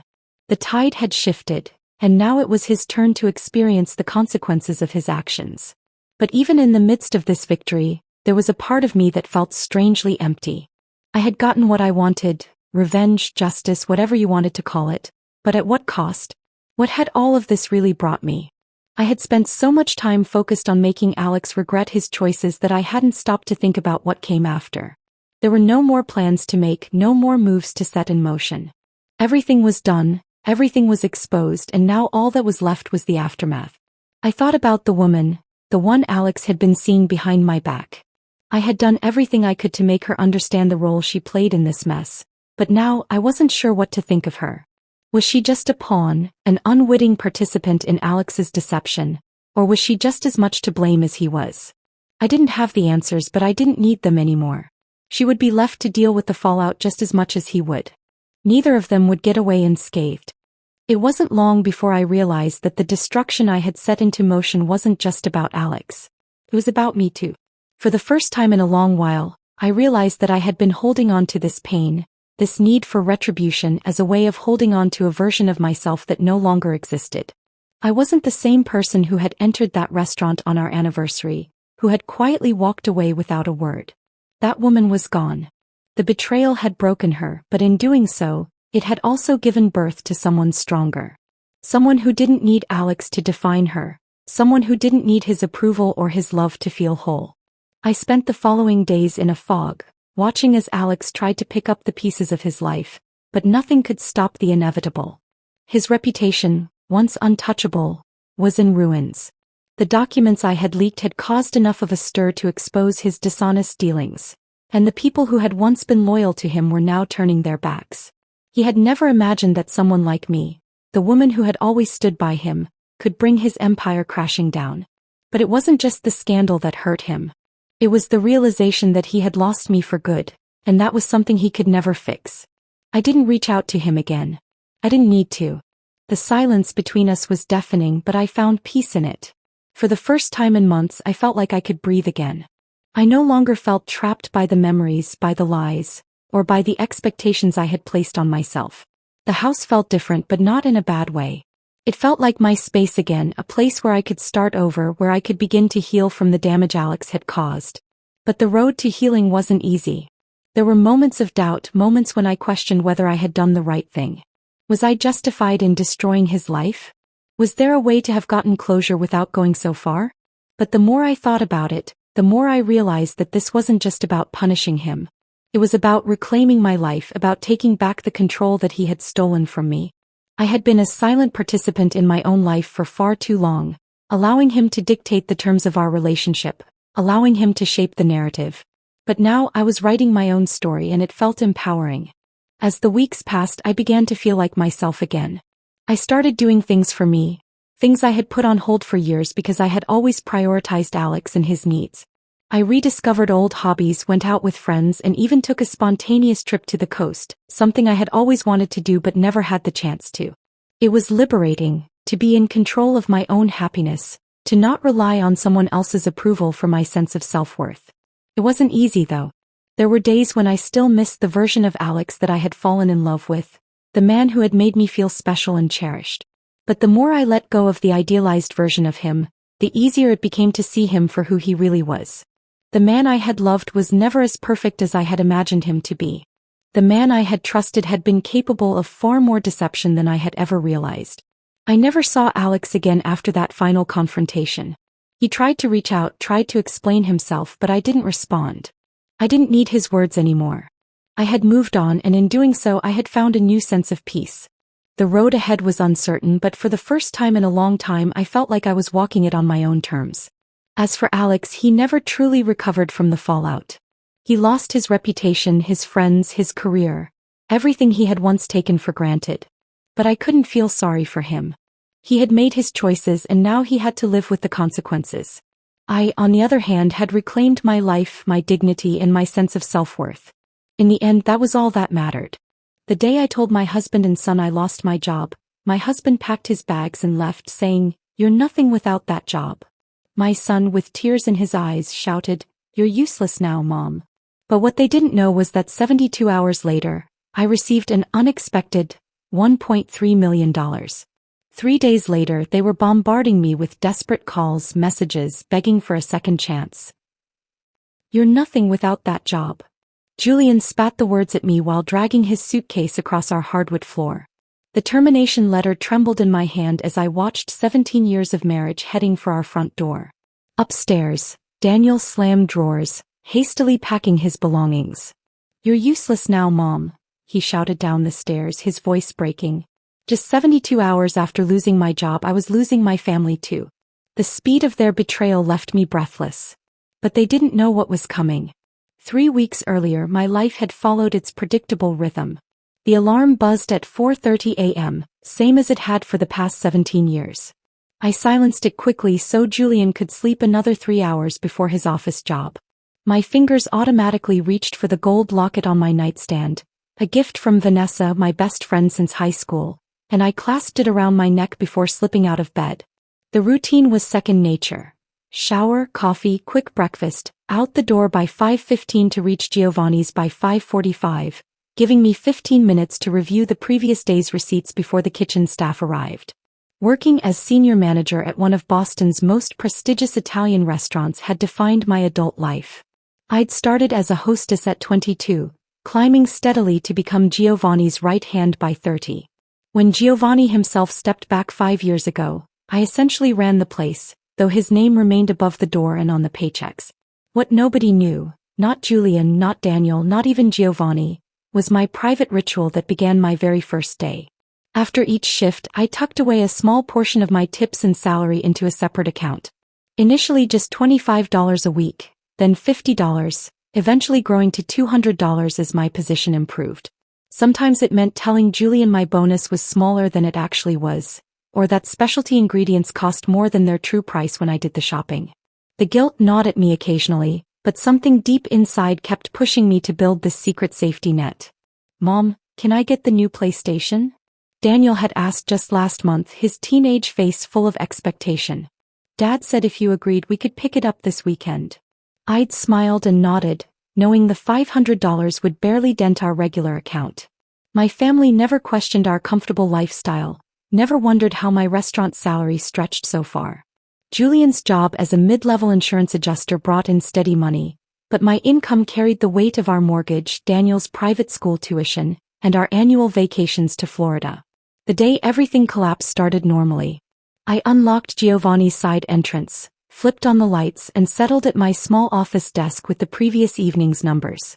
When Giovanni called requesting an early morning meeting with all management staff, a faint alarm bell rang in my head. He rarely came in before noon anymore. At 9:30, Giovanni stood before us, his usually animated hands unnaturally still. "The investors have pulled out," he announced, voice flat. "After 32 years, we're closing. Permanently. This Friday will be our last service." My colleagues gasped and protested, but I sat silent, fingers gripping the edge of my chair as the room tilted. 17 years of my life, gone in a 15-minute meeting. We received generous severance packages, 3 months' salary, but that meant nothing against the void suddenly opening before me. That night, Julian hugged me tightly as I broke the news. "You'll find something even better," he promised, his confidence seemingly genuine. Daniel brought me hot chocolate and shared stories about famous comebacks, his teenage awkwardness momentarily set aside in this family crisis. Their support lasted exactly 18 days. The first week, Julian suggested I take time to process, before jumping into job hunting. The second week he began leaving employment listings on the kitchen counter. By the third week his questions had an edge. Did you call that place in Cambridge? Didn't your old colleague mention an opening downtown? The truth was I had applied to 17 positions, each met with either silence or polite rejection emails citing my overqualification or the unprecedented number of applicants.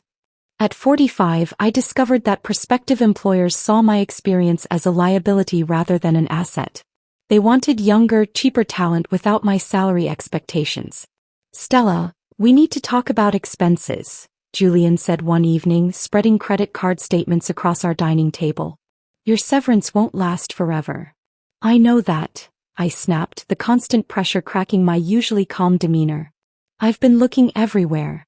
Maybe it's time to consider something different, he suggested, not meeting my eyes. Retail perhaps? Or administrative work.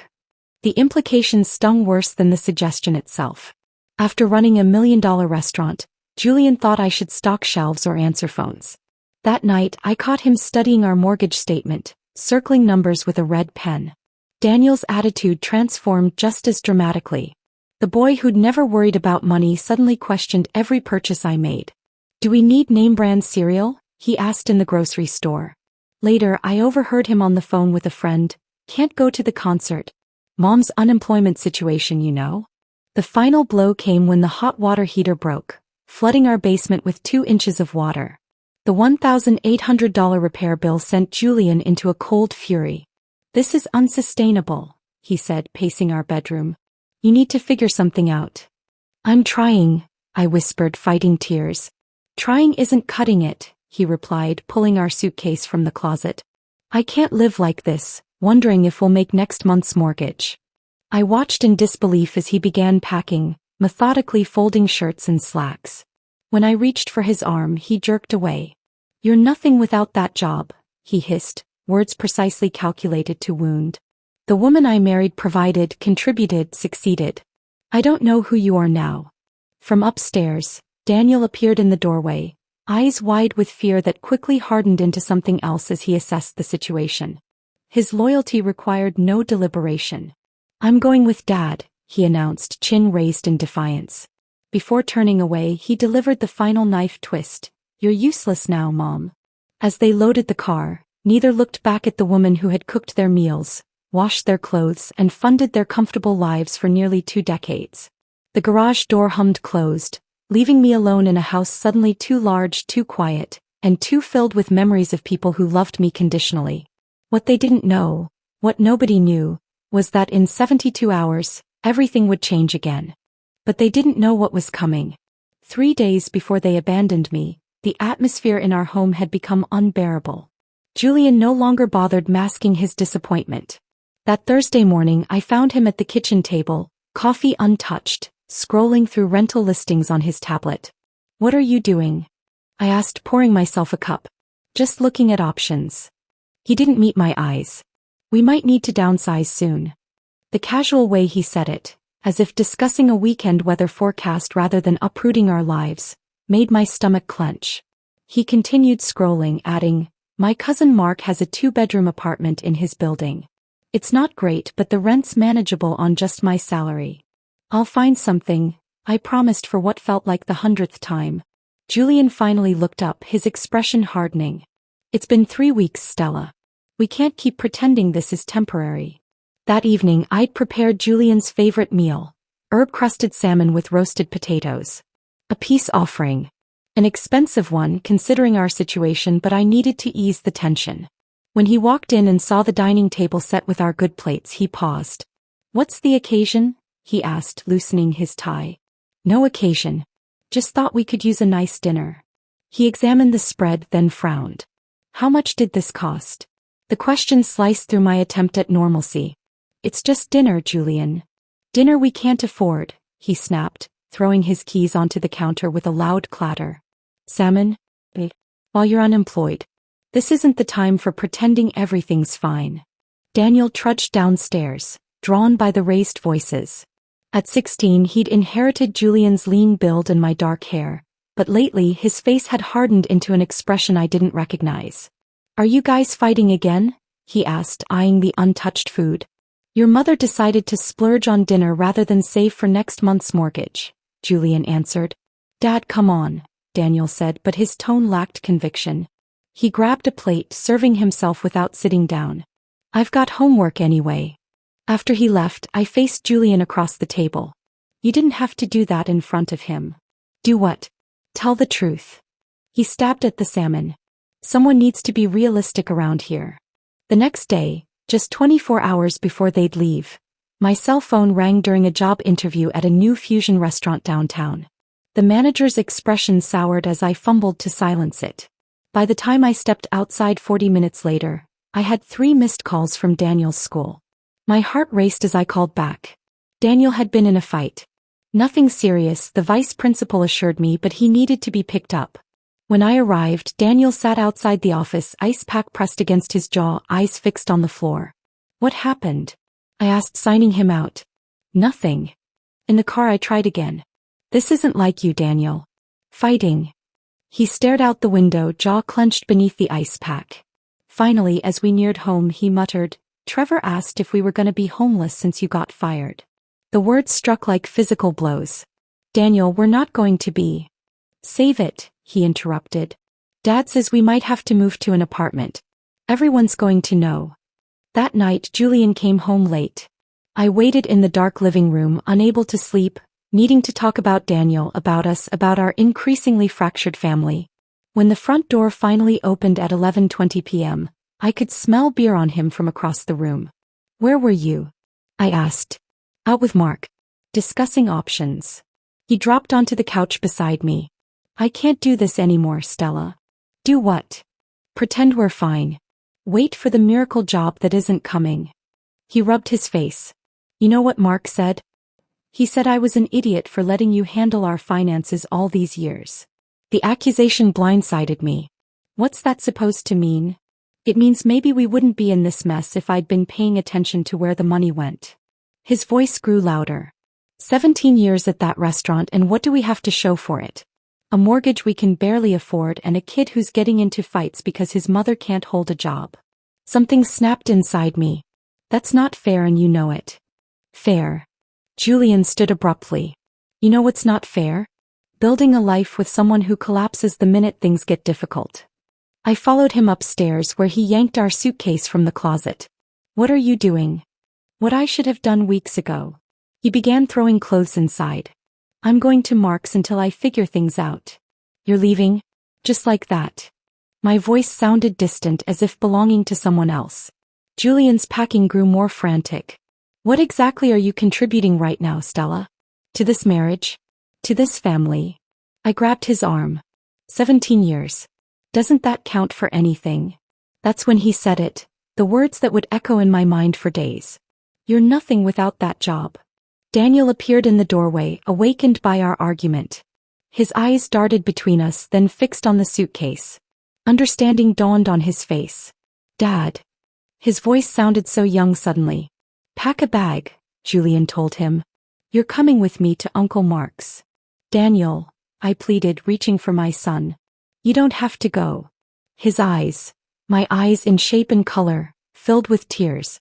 For a moment I thought he might stay. Then he whispered, "You're useless now, Mom," and turned away. 40 minutes later they were gone. I stood in our driveway watching tie lights disappear down the street, the neighbor's porch light casting long shadows across our lawn. Mrs. Peterson peeked through her curtains, surely adding this scene to tomorrow's neighborhood gossip.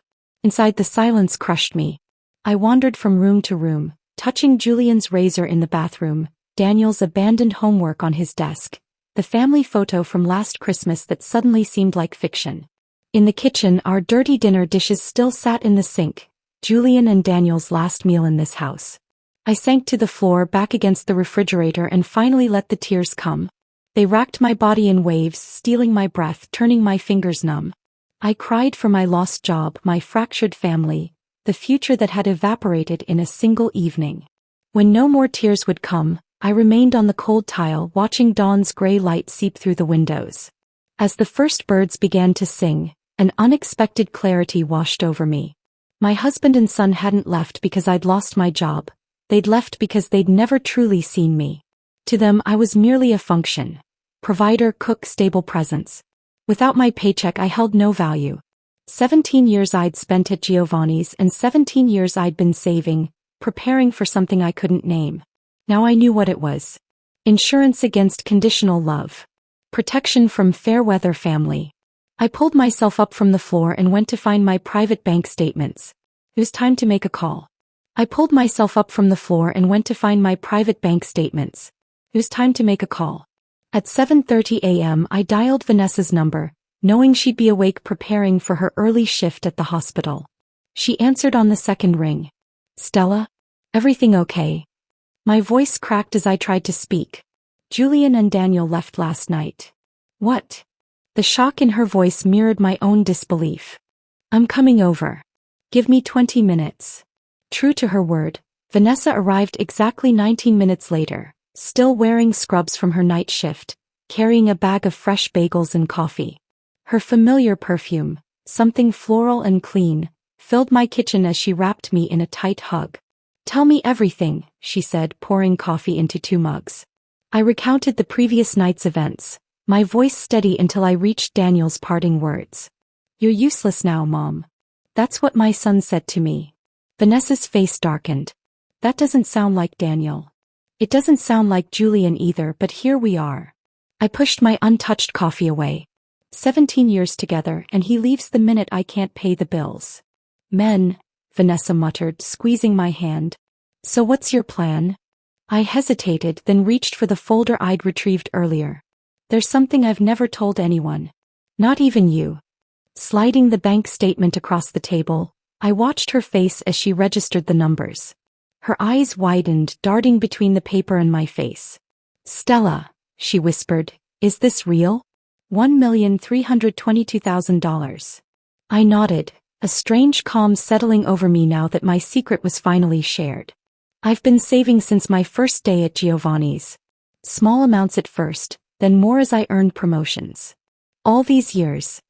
Vanessa set down the statement. Why didn't you tell me? The question made me pause. Why hadn't I? I'm not sure. It started as a safety net, then became a habit. After a while, watching the numbers grow gave me control, I guess. Something that was just mine. Vanessa shook her head in amazement. And Julian had no idea? No one did. I opened the account with my maiden name at a different bank. I'd deposit cash whenever I could so it wouldn't show on our joint statements. Smart, Vanessa murmured. She took a sip of coffee, studying me. So what are you going to do with it now? The question hung between us. What was I going to do? For 17 years I'd focused on growing this nest egg, never planning how I'd actually use it. I don't know, I admitted. Part of me wants to call Julian and throw the numbers in his face. Tempting, Vanessa agreed with a small smile. But there's a better way to show him what he walked away from. Which is, live your life. Happily. Starting with a vacation. She grabbed my phone and opened the browser. Where have you always wanted to go but couldn't because of work or family obligations? Vanessa, I can't just. Yes, you can. Her tone brooked no argument. You've been saving for almost 2 decades. If not now, when? He was right. What had I been saving for if not for a moment like this? Still, the thought of spending money I'd squirreled away for so long triggered an almost physical anxiety. I'd feel guilty spending it on something frivolous, I confessed. Vanessa's expression softened. Stella, taking care of yourself isn't frivolous. You've spent your whole life taking care of everyone else. This money represents 17 years of your hard work. You've earned this. For the first time since Julian and Daniel left, I felt a flicker of possibility. Maybe a week somewhere warm? Nothing extravagant. That's my girl, Vanessa said, already scrolling through vacation rentals. What about Florida? You always loved St. Petersburg. We spent the morning planning. Not an over-the-top luxury vacation, but something comfortable and restorative. A beachfront condo rental for 10 days. A rental car. Reservations at well-reviewed restaurants. By noon, everything was booked and the reality of what I was doing began to sink in. What if they call while I'm gone? I asked, anxiety creeping back. Then they call, Vanessa shrugged. Your phone works in Florida. But you don't owe them immediate availability, Stella. They walked out on you. After Vanessa left for her afternoon shift, I started packing, moving mechanically at first, then with growing enthusiasm. Swimsuits I hadn't worn in years. Sundresses. Sandals. Each item I placed in my suitcase felt like a small act of rebellion against the constraints I'd lived under. The house phone rang just as I was zipping my luggage. Julian's mother's number flashed on the caller ID. I let it go to voicemail, then listened as her concerned voice filled the kitchen. Stella, dear Julian told me what happened. I'm so sorry about your job. I know things are difficult right now, but families should stick together during hard times. Please call me back so we can talk. The message confirmed what I'd suspected. Julian had spun the story to make himself the victim. I deleted the voicemail without returning the call. That night, I slept soundly for the first time since losing my job. In the morning, I called a taxi to take me to the airport, locking our house. My house behind me. As the cab pulled away, I caught Mrs. Peterson watching from her window again. On impulse, I smiled and waved. Let her wonder. At the airport, waiting to board my flight to Tampa, I browsed a gift shop and impulsively purchased a leather-bound journal. On the first blank page I wrote, Day 1 of my new life. Below it I added, Things I learned. 1. Always have your own money. 2. People who only value you for what you provide aren't really valuing you at all. Boarding began, and as I settled into my window seat, a sense of lightness came over me. For the first time in 17 years, I had nowhere I needed to be, no one I needed to care for, no expectations to meet except my own. The plane taxied down the runway, gathering speed until the moment of liftoff, that magical instant when gravity loosens its hold. As we climbed into the clouds, I took a photo of my boarding pass and sunglasses arranged on the tray table, the wing of the plane visible through the window. I studied the image, then opened Instagram, an account I rarely used except to like Daniel's posts. My finger hovered over the share button as I composed a simple caption. Sometimes life takes unexpected turns. Florida, here I come. With a deep breath, I posted it. My first deliberate step into the light, my secret strength finally revealed, not with a confrontation but with a joyful declaration of independence. With a deep breath, I posted it. My first deliberate step into the light, my secret strength finally revealed, not with a confrontation but with a joyful declaration of independence. Florida embraced me with open arms. The beachfront condo exceeded my expectations. Spacious and airy with floor-to-ceiling windows overlooking the Gulf of Mexico. On my first morning, I woke to the sound of waves and watched the sunrise paint the sky in shades of pink and gold. After a simple breakfast on the balcony, I walked barefoot along the shore, letting the warm water lick at my ankles. Around noon my phone buzzed. A text from Daniel. Where are you? No. Hello. No, I'm sorry. Just demand disguised as concern. I slipped the phone back into my beach bag without responding. Let him wonder. That evening I dressed for dinner at an upscale seafood restaurant Vanessa had recommended. Before leaving I took a selfie in the condo's full-length mirror. Me in a flowing blue sundress I'd bought years ago but never worn, the sunset visible through the window behind me. I posted it with the caption, Dinner for one isn't so bad when the view is this beautiful. #new chapter #self-care. Within minutes, Julian viewed the story. He didn't message me, but the notification of his name popping up sent a small thrill through me. Daniel commented a single question mark. I left it unanswered. The maitre d' seated me at a table overlooking the water. When he asked if I was waiting for someone, I smiled and said, Just me tonight. The words felt strange on my tongue, not sad as I might have expected but liberating. Over the next few days I established a routine. Morning walks on the beach, afternoons exploring local attractions, evenings trying new restaurants. Each day I posted one carefully composed photo. Me parasailing, sampling local cuisine, browsing in boutiques. Nothing flashy or boastful, just quiet evidence of a woman enjoying life. On day 5 Julian called. I watched his name flash on my screen while finishing a key lime pie at a waterfront cafe. When voicemail picked up he left a message. Stella, where are you? Your mother-in-law is worried sick. Daniel says you're in Florida? Call me back immediately. The commanding tone, so familiar after 17 years, sparked a flare of anger. I deleted the message without returning the call. That night, I received a text from Daniel that made my heart clench. Mom, are you coming back? Dad burned dinner again. Those 9 words revealed so much. Not concern for my well-being but for the inconvenience my absence caused. Still, it was the first hint of vulnerability from my son since they'd left. I texted back, I'll be home in 5 days.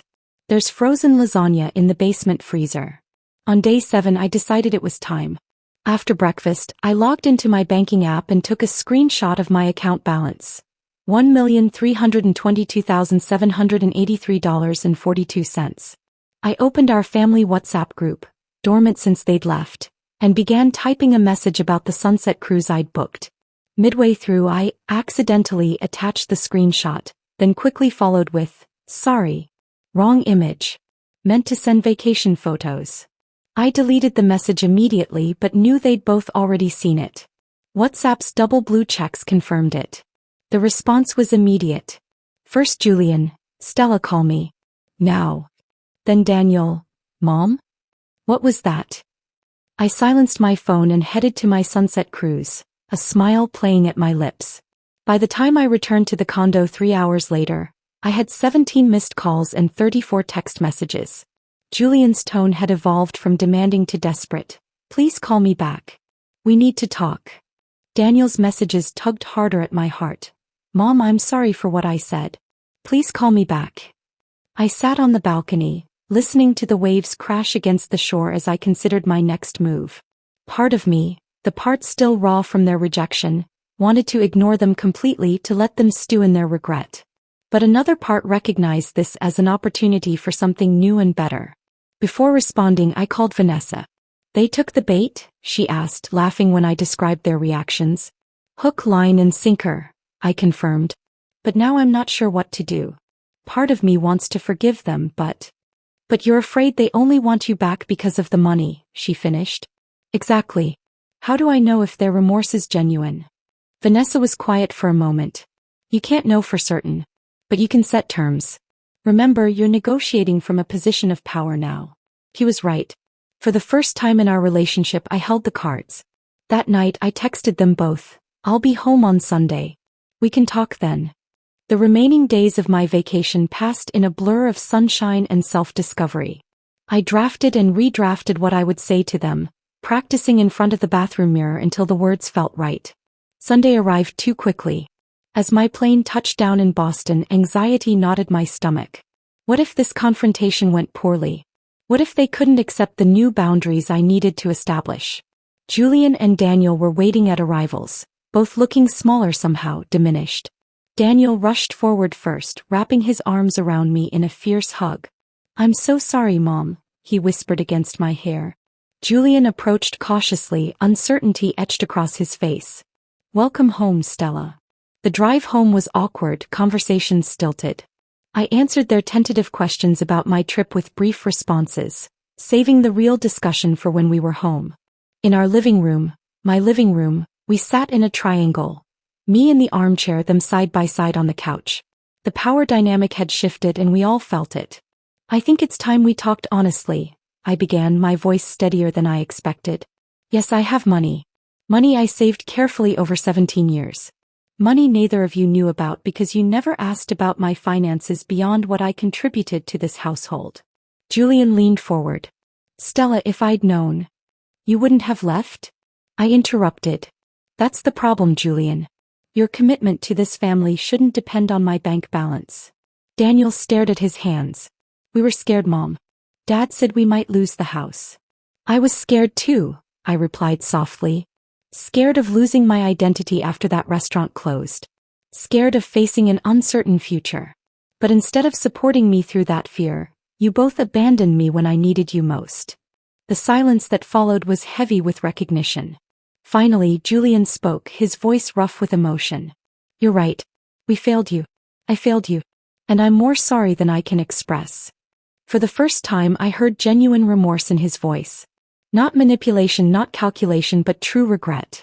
If you're willing, I said carefully, I think we can build something new from here. But it has to be different. equal partnership, mutual respect, and complete financial transparency from all of us. We talked for hours, setting boundaries, making promises, finding our way toward forgiveness. It wouldn't be easy. Trust, once broken, doesn't mend overnight. But as the sun set on that Sunday evening, I felt something I hadn't expected to feel again so soon. Hope. Daniel made dinner, boxed macaroni and cheese but prepared with love. As we ate, he asked hesitantly, "So what are you going to do with the money, Mom?" I smiled, thinking of all the possibilities that lay before me. "I'm thinking of opening my own restaurant. Something small to start. And setting aside college funds for you. But mostly I'm going to make sure we never feel trapped again, any of us." Julian reached across the table for my hand. I let him take it, his familiar touch both foreign and comforting. "Whatever you decide," he said, "we're with you. Really with you this time." I nodded, accepting his words while recognizing that only time would prove their worth. The road ahead wouldn't be smooth, but we were taking the first steps together. A family transformed by truth, rebuilding on more honest terms.